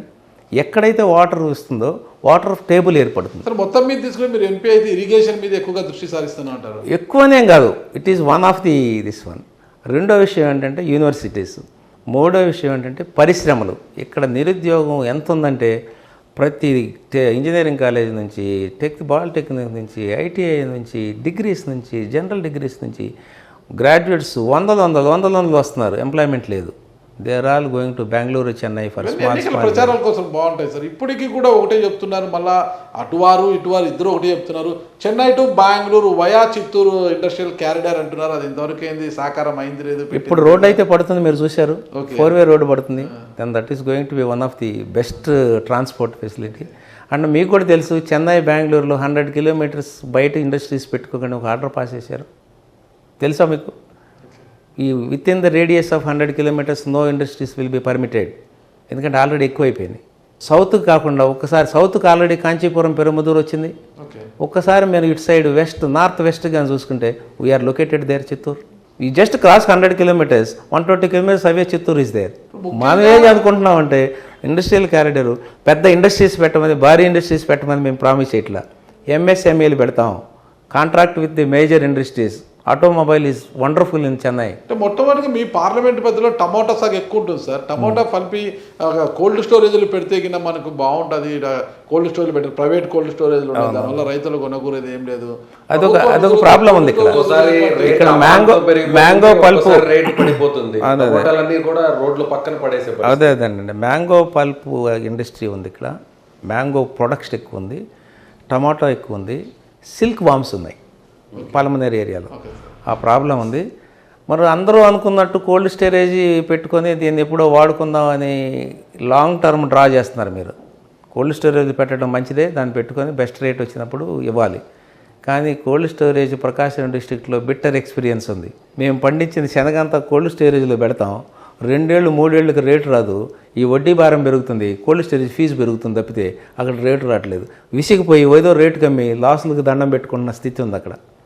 దానికంటే రైతుకి పంట వచ్చేటప్పటికే గిట్టుబాటు ధరలు ఇవ్వాలి. అనే దాని మీద కాన్సన్ట్రేట్ చేస్తే ఈ కోల్డ్ స్టోరేజ్ జాడ్యం మనకు తగ్గుతుంది. ఓకే, ఇంకా ఆ విషయాన్ని మనం పక్కన పెడితే రైల్వే సమస్యలు దృష్టికి వచ్చాయంటారు కదా. ఇప్పటికే కుప్పం ఆర్ఓబి కావచ్చు, చంద్రగిరి నియోజకవర్గం నార్సింగాపురం ఆర్ఓబి కావచ్చు, అది పూర్తిగాక ప్రజలు చాలా ట్రాఫిక్ సమస్యలతో చాలా ఇబ్బంది పడుతున్నారు. మరి వాటి అనాదిగా అవి అలాగే పెండింగ్లో ఉన్నాయి. మరి దగ్గుమల్ల ప్రసాదరావు గారు ఎంపీ అయితే వాటి సమస్యలు పరిష్కారం అవుతాయంటారా? పరిష్కారం అవడానికైతే కృషి ప్రారంభమవుతుంది. ఓకే, మీకు పాకాల రైల్వే జంక్షన్ మీకు తెలుసు, okay, Chittoor railway junction no వసతులు. అదే ఇక్కడ చిత్తూరులో ఎవరు కాన్సన్ట్రేట్ చేసింది, ఎవరు ఎంపీ సెలెక్ట్ అయిపోతుంది. ఎక్కువ కాలం మీ పార్టీ వాళ్ళు ఎంపీగా ఉండింది ఎక్కడండి? ఎన్సీఓ ప్రసాద్ గారు వీళ్ళంతా కూడా మీ పార్టీ ఎన్సీవి ప్రసాద్ వచ్చారు. ఇప్పుడు మనం పార్టీని బ్లేమ్ చేసుకునే స్థితిలో లేము. ఏం చేయబోతున్నావు? ఓకే, ఆపోజిట్ పార్టీ లీడర్ ఇందాక మీరు రెడ్డెప్పు గారు అన్నారు కదా, నాకు కనపడేది టీడీపీ పార్టీ, నేను ఎలా గెలుస్తాను, నేను ఎలా ప్రామిస్ చేస్తాను తప్పితే నాకు రిఫరెన్స్ నేను చేశానని చెప్పడానికి రిఫరెన్స్ లేదు. అందుకని నేను ప్రూవ్ అవనియండి, పెద్ద లీడర్ ఇవ్వండి, సింహం అవనండి, నాకు సంబంధం లేదు. నా పని నేను చేసి నేను ఎక్కడికి ఇంకా ఆయన అసలు తిరగకపోయినా నాకు సంబంధం లేదు. ఆయన ఎవరో కూడా నాకు సంబంధం లేదు. పెద్దిరెడ్డి గారు అనుకున్నారని కూడా చెప్తున్నారు. పెద్దిరెడ్డి గారు కాదు కదా, జగన్ రెడ్డి గారు అనుకున్నా కూడా నాకు సంబంధం లేదు. నేను పని చేస్తానని చెప్తున్నాను. I am trying to create a hope in the minds of the people that I'm going to perform for you. ఇక మనం ముందు చేశారా లేదా రిఫరెన్స్లు తీసుకొని వాటి గురించి మాట్లాడుకోవడం. రాజకీయ విమర్శలు ప్రతి విమర్శలు నేను ఏమీ భయపడండి. నా గురించి విమర్శ చేయడానికి ఏమి లేదు. అక్కడ ఒకే ఒక నాన్ లోకల్ అనే విమర్శ వచ్చింది. ఆ నాన్ లోకల్ నేను ఖాళీ చేశాను. నాన్ లోకల్ అనేది ఎంపీకి ఉండదు, మీరు నాన్ లోకల్ పెట్టుకున్నారని చెప్పేశాను. రెండో విమర్శ ఏంటంటే మీరు ఎక్కువ ఇంగ్లీష్ మాట్లాడుతున్నారు, తెలుగు మాట్లాడట్లేదే, అది పోయింది కదా అని ఇది మొదలెట్టారు. సాఫ్ట్వేర్ ఇంజనీర్స్ యూత్తో మాట్లాడేటప్పుడు గ్రాంధిక భాష మాట్లాడితే అర్థం అవుతుందండి? మీరు చెప్పండి. ఫర్ యువర్ కైండ్ ఇన్ఫర్మేషన్, నాకు సివిల్ సర్వీస్లో one of the subject is Telugu literature. నేను తెలుగు చరిత్ర గురించి చెప్పగలను, మహాప్రస్థానం కామెంటరీ చెప్పగలను, ఈచ్ పదానికి ఒక అరగంట మాట్లాడగలను. మహాప్రస్థానాన్ని శ్రీశ్రీ గారు రాసిన గద్యం అంటే ఏంటో తెలుసు, పద్యం అంటే ఏంటో తెలుసు. తర్వాత సాంస్క్రిట్ పద్యాలను అర్థం చెప్పగలను. వెర్నాక్యులర్ లాంగ్వేజ్ అంటారు. దానికి కారణం ఏంటంటే ఏ ప్రజలకు ఏది అర్థమైతే అది మాట్లాడాలి. మేము విత్ గ్రేట్ మెజారిటీ ఇక్కడ వస్తాము. నేను ప్రామిస్ చేసిన అన్నీ చేయడానికి ఒక హెల్ప్ డెస్క్ పెడుతున్నాను. మీ ప్రామిసెస్ పక్కన పెడితే మనకు కుప్పము, నార్సింగాపురం ఆర్ఓబీలు, పాకాల రైల్వే జంక్షన్ అభివృద్ధీకరణ విషయంపై ఎలాంటి ఫోకస్ పెట్టబోతున్నారు సార్? ఇక్కడ మీకు ఒక ప్రపోజల్ ఉంది, ఇంతవరకు బయటికి రాలేదు. Inland port system. Inland port మీకు అర్థమై ఉంటుంది కదా. మన ఎవడో డ్రై పోర్ట్ ఢిల్లీలో ఉందంటే ఒకడెవడో క్వశ్చన్ వేసాడు, సముద్రమే లేదు నీకు అట్ట పోర్ట్ వస్తుందని. మనకి డ్రై పోర్ట్కి అర్థం తెలియని వ్యక్తి మాట్లాడే పనులు. అలాగే ఇన్లాండ్ పోర్ట్ ఏంటంటే మెడ్రాస్లో కంటైనర్స్ పెట్టుకోవడానికి, Madras port is a big port. Containers పెట్టుకునే స్పేస్ లేక దాన్ని మనం డీసెంట్రలైజ్ చేద్దాం, ఎక్కడ దగ్గరుంటే అక్కడికి.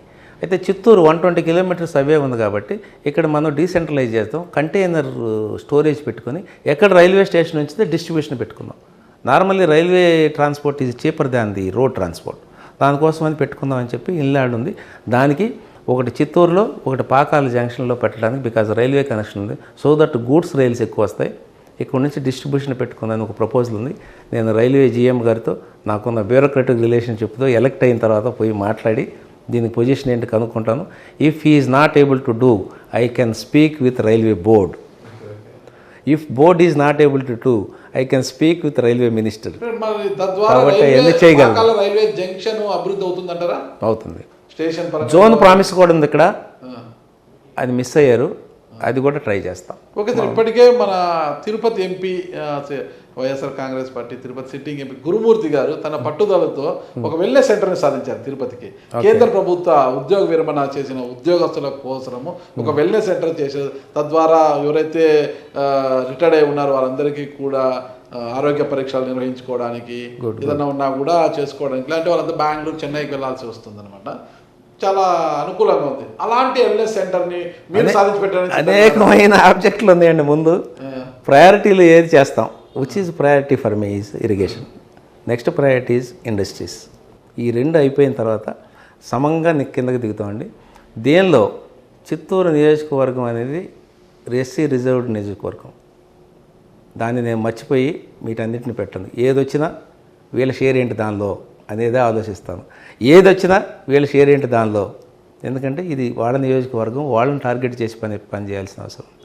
అండ్ మీకు ఇంకొకటి తెలుసో లేదు, ఆత్మనిర్భర్ అని ఒక స్కీమ్ నడుస్తుంది సెంట్రల్. దాని అర్థం తెలుసు కదా, చెప్పండి మీరు. ఆత్మనిర్భర్ చాలామందికి పదం అర్థం కావట్లేదు ఇక్కడ, మీరు చెప్తారా? సొంతగా ఎదగడం, సెల్ఫ్ రిలయన్స్, ఇండిపెండెంట్. అంటే దాని ఉద్దేశం ఏంటంటే మన ఇండస్ట్రీస్ని మనమే చూడాలి. మేక్ ఇన్ ఇండియా అని ఇంతకుముందు అనేవాళ్ళు, దాన్ని ఆత్మనిర్భర్ అని చేశారు. చేసి ఇంగ్లీష్ వర్డ్ తీసి ఇప్పుడు హిందీ మన ఇండస్ట్రీస్ మనమే పెట్టుకుందాం, మనం ఎంఎస్సీలు మనం డెవలప్ చేద్దాం. మీకు తెలుసు 50% of the employment is provided by MSPs in India. తర్వాత 80% of the employment is provided private sector, not the government sector. Government sector 20-25% ఉంటుంది, నాట్ మచ్. అందుకని దాని మీద ఆధారపడకుండా చేసుకుందాం. ఆత్మనిర్భర్లో ఉన్న విషయాలు ఏంటంటే వాళ్ళు సెల్ఫ్ రిలయన్స్గా ఉండటానికి ఒక్కొక్క సెక్టర్ని తీసుకుంటున్నారు. మనం ఎగ్జాంపుల్గా 2 సెక్టర్లు మాట్లాడుకుందాం. డిఫెన్స్ సెక్టర్ ఏం చేస్తున్నారు, దీని గురించి ఫండ్ ఇస్తే సరిపోద్దా, లేకపోతే ఏం చేస్తే బాగుంటుంది అనేది మీరు ఆలోచించండి.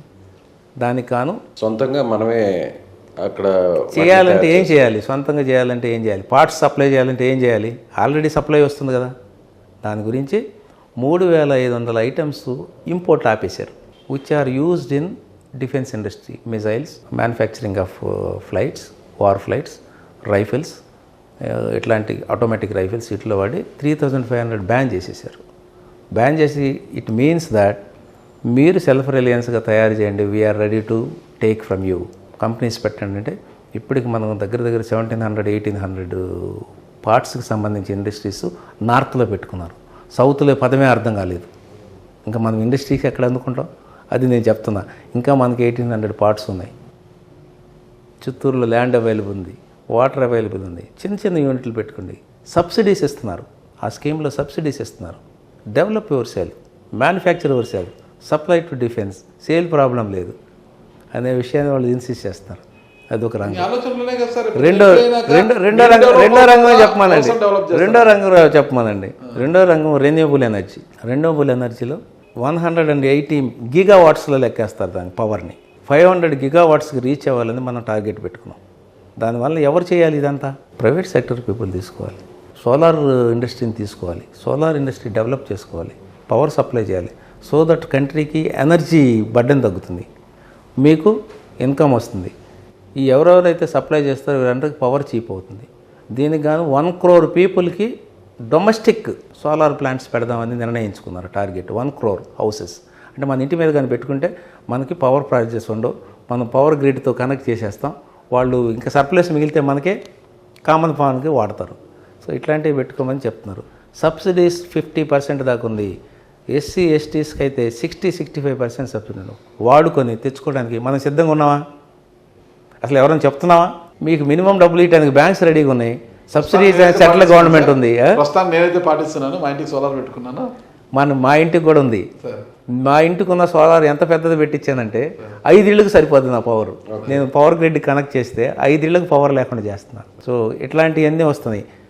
Electric vehicles, lithium based batteries 100% import. దాన్ని తగ్గించి మనం సెల్ఫ్ రిలయన్స్ చేసుకుందాం.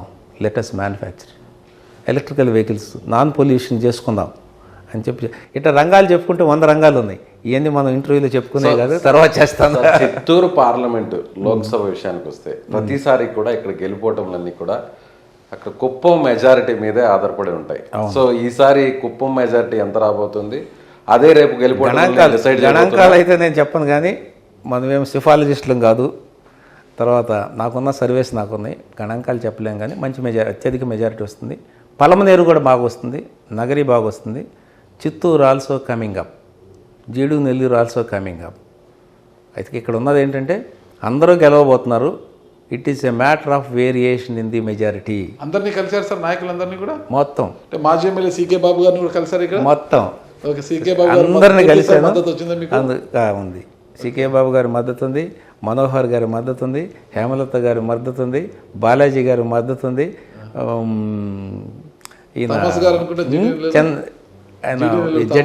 మాజీ జెడ్పీ ఆయన మద్దతు ఉంది.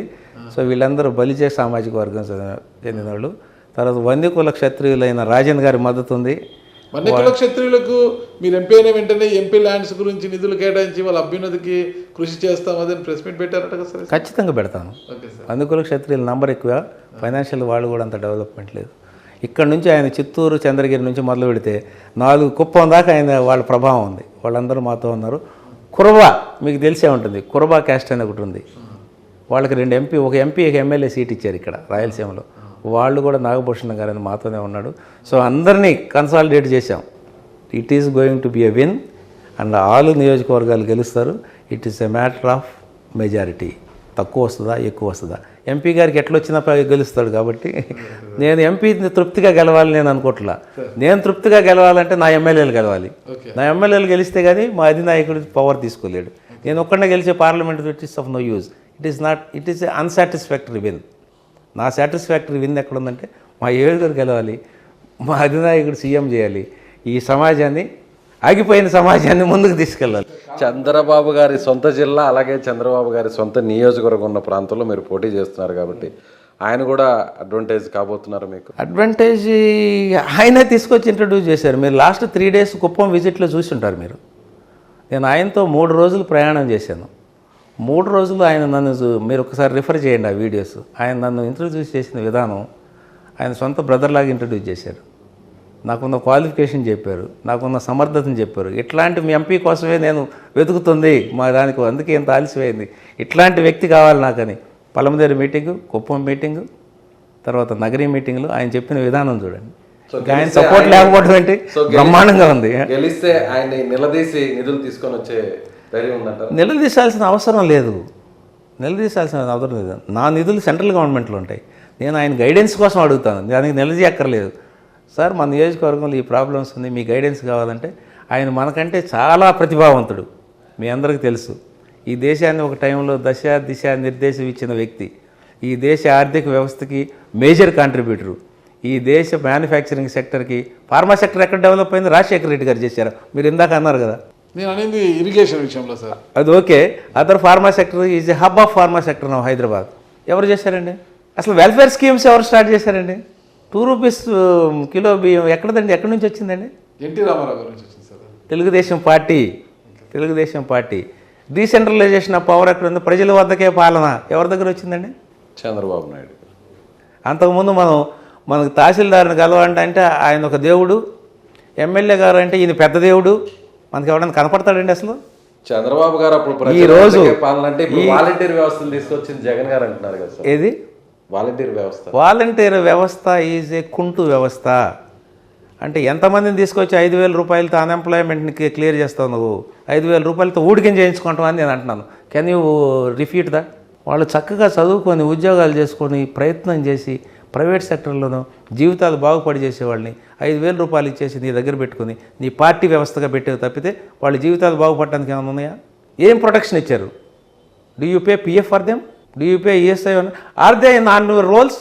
ఎందుకంటే ఎక్స్ప్లాయిటేషన్ చెప్తే ఆయన నిన్న కల్లం గారు కూడా ఇదే మాట్లాడారు. మేము ఎంప్లాయ్మెంట్ ఇచ్చాము, 130,000 మంది దీనిలోనే ఉన్నారని అన్నారు.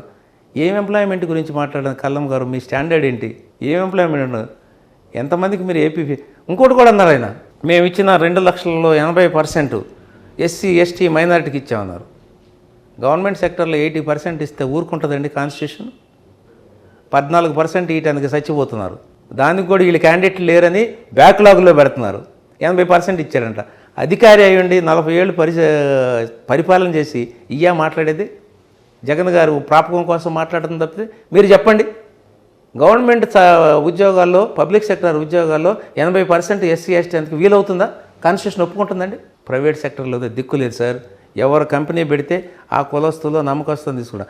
ఎస్సీ ఎస్టీస్కి ఎంప్లాయ్మెంట్ దొరకట్లేదు, ప్రైవేట్ సెక్టర్లో లేదు. పబ్లిక్ సెక్టర్లో ఆ 14% రిస్ట్రిక్ట్ చేయడానికి కూడా లేదు. ఎక్కడ నీకు సబ్స్టాండర్డ్ అని చేస్తున్నారు. అదంతా వదిలిపెట్టి 80%కి ఇచ్చేసామని అనౌన్స్ చేస్తే వినేవాళ్ళు ఉన్నారు, క్వశ్చన్ చేసేవాళ్ళు లేరు. మళ్ళీ క్లెయిమ్ చేస్తాడు, ఆయన కమిషనర్, అమెరికా నుంచి వచ్చాను, ఆస్ట్రేలియా నుంచి వచ్చినప్పుడు నాకు ఇది ఇచ్చారని. ఆయన గవర్నమెంట్ దానిలో ఏమన్నా ప్రపోజ్ చేస్తే వెళ్ళి ట్రైనింగ్ తీసుకున్నాడేమో. నేను నా సొంత డబ్బుల్లో 60% ఆఫ్ ద వరల్డ్ చూశాను. To just see the economy of the world, to just see the agriculture of the world, just see the manufacturing factor of the world. అందరూ టూరిస్ట్ ప్లేస్కి వెళ్తే నేను డిస్ట్రిక్ట్స్కి వెళ్ళాను లోపలికి. ఏం ప్రొడ్యూస్ చేస్తున్నారు వీళ్ళు? ఎలాంటి బతుకుతున్నారు? వీళ్ళ ఎకానమీ ఏంటి? ఎలాగ మనల్ని డామినేట్ చేయబోతున్నారు అని దానికోసం వెళ్ళాను. దానికోసం వెళ్ళి I am part of the colonial countries who are fighting against the imperial countries. గుర్తుపెట్టుకోండి. ఇంపీరియల్ కంట్రీస్ అయిన బ్రిటను, డచ్, అమెరికా గురించి ఫైట్ చేస్తున్న కాలంలో సపోర్టర్ నేను. ఎందుకంటే నిన్న ఒక అతను చెప్పాడు, యూరోప్లో ఒక కంట్రీ చెప్పి, డచ్ వాళ్ళు అనుకుంటా, పోర్చుగీస్ వాళ్ళు, మాకు తప్పు జరిగిపోయింది, సారీ మా ప్రెడిసెసర్ తప్పు చేశారంటే, సారీ ఈజ్ నాట్ ఎనఫ్, మీ తప్పుకి క్షమాపణ ఉండదు ఇక్కడ. ఆ రోజున మీరు $1,00,000 కోట్ల తీసుకెళ్తే ఇప్పుడు $100 కోట్ల ఉంది. పే బ్యాక్ అసలు you pay to India now. Generation మారింది. Pay to Africa now. మా మానాన్ని దోశారు, మా గౌరవాన్ని దోశారు, మా ఆర్థిక వ్యవస్థ దోసుకుపోయారు. అట్లీస్ట్ మానాన్ని తిరిగి ఇవ్వలేరు, మా డబ్బులు మాకు ఇవ్వండి. సేమ్ థింగ్ మా జగన్ రెడ్డి గారిని అడగబోతున్నాం. యూ హ్యావ్ టేకెన్ అవే, దళితుల యొక్క మానం తీసేసావు, చంపి తీసుకొచ్చి డోర్ దగ్గర పడేసావు, గౌరవాన్ని తీసేసావు. మా డబ్బులు, సప్లాన్ డబ్బులు, ఎస్సీ కార్పొరేషన్ డబ్బులు జనరల్ పర్పస్కి వాడావు. You have become a corrupted man. We are there. పొరపాటు రేపు ఎప్పుడైనా పొరపాటు జరిగిందంటే సారీ ఈజ్ నాట్ ఎనఫ్. శిక్ష పడుతుందా? ప్రజాస్వామ్యంలో నేను శిక్షలు సపోర్ట్ చేయను. శిక్ష పడుతుందా? This is not enough, get back my money. మా ఎస్సీ కార్పొరేషన్ సప్లాన్లో తీసేసిన డబ్బులు మాకు తీసుకొచ్చి ఇవ్వండి. బ్యాక్లాగ్తో సహా కట్టండి, డెవలప్మెంట్కి వాడండి. మా గౌరవాన్ని తీసేసిన, చనిపోయిన గౌరవాన్ని తీసుకొచ్చి ఇవ్వండి. మానవం పోయింది, తీసుకొచ్చి ఇవ్వండి. ఇది నేను అడగబోతుంది. నన్ను గెలవనియండి, చూపిస్తాను. కాబట్టి ఎవరు ప్రపంచంలో కానీ దేశంలో కానీ ఎవరు గౌరవాన్ని వాళ్ళు తీసుకెళ్లే పరిస్థితి లేదండి. డాక్టర్ బిఆర్ అంబేద్కర్కి అందరికీ గౌరవం ఇచ్చారు. అవమానాలు, చంపేయటాలు మీ వృత్తి అయితే అది డిక్టేటర్షిప్ వృత్తి, నడవదు. తప్పు చేస్తే ఇవాళ కాకపోతే రేపు కాకపోతే ఎల్లుండి ప్రపంచ దేశాలను చూస్తున్నాం. అనుభవించాల్సిందే. శిక్ష అనుభవించడమే కాదు, తిన్నదంతా కక్కాల్సిందే. You have to pay back. ఇది నెక్స్ట్ జనరేషన్కి వచ్చిందాం. ఇంతకుముందు అంత శిక్ష వేసేసారు, తిన్నదంతా మీరు చూసే ఉంటారు. ఏసీబీ రైడ్ అయితే శిక్ష వేస్తారు కానీ ఆ డబ్బులు అక్కడే ఉంటాయి. సిబిఐ రైడ్ అయితే శిక్ష వేస్తారు కానీ ఆ డబ్బులు తీసుకోరు. ఎవడో రెమెడీ చేసామంటారు, మళ్ళీ ఆయనకి ఇచ్చేస్తారు. It will not do. You have to pay back now. నేనున్నప్పుడు I was a vigilance officer. సిబిఐకి సలహా ఏమి ఇచ్చానంటే, మీరు కన్ఫిస్కేట్ చేసిన ప్రాపర్టీస్ అన్ని గవర్నమెంట్ అకౌంట్లో రెమెడీ చేయండి. Don't give them back because it's a corrupted money, గవర్నమెంట్కి వెళ్ళాల్సిన మనీ. సేమ్ థింగ్ ఇక్కడ అప్లై చేస్తాం, సేమ్ థింగ్ ఇక్కడ చేయబోతున్నాం. మమ్మల్ని గెలిచి రానియండి, ఇవన్నీ చూస్తాం. గెలవకుండా ఇన్ని మాట్లాడితే ఉత్తర కుమార్ని ప్రగల్భాల్లాగా ఉంటాయి మాయి. గెలవనియండి, ఇవన్నీ అప్లై చేస్తాం. ఈవెన్ గెలవపోయినా కూడా దళితులకు జరిగే అన్యాయానికి మాత్రం యాక్సెప్ట్ చేయం. గెలిస్తే ఇక్కడే ఉంటారా, ఓడితే బాపట్లకి వెళ్ళిపోతారు సార్? గెలిచినా ఓడినా ఇక్కడే ఉంటారు. నా ఎస్టాబ్లిష్మెంట్ చూశారు కదా. సొంతం ఇల్లా సార్? లేదు, మన కేశవ నాయుడు గారి దగ్గర లీజుకి తీసుకున్నాను. సో ఇది అవ్వదు. గెలిచినా ఓడినా చిత్తూరు ప్రజలను, చిత్తూరు పార్లమెంట్ ప్రజలను అంటిపెట్టుకుని ఉంటారు. అవును, అవును. Okay, thank you sir.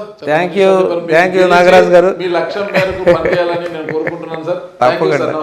నమస్తే విజయ్ గారు, నాగరాజు గారు నమస్తే.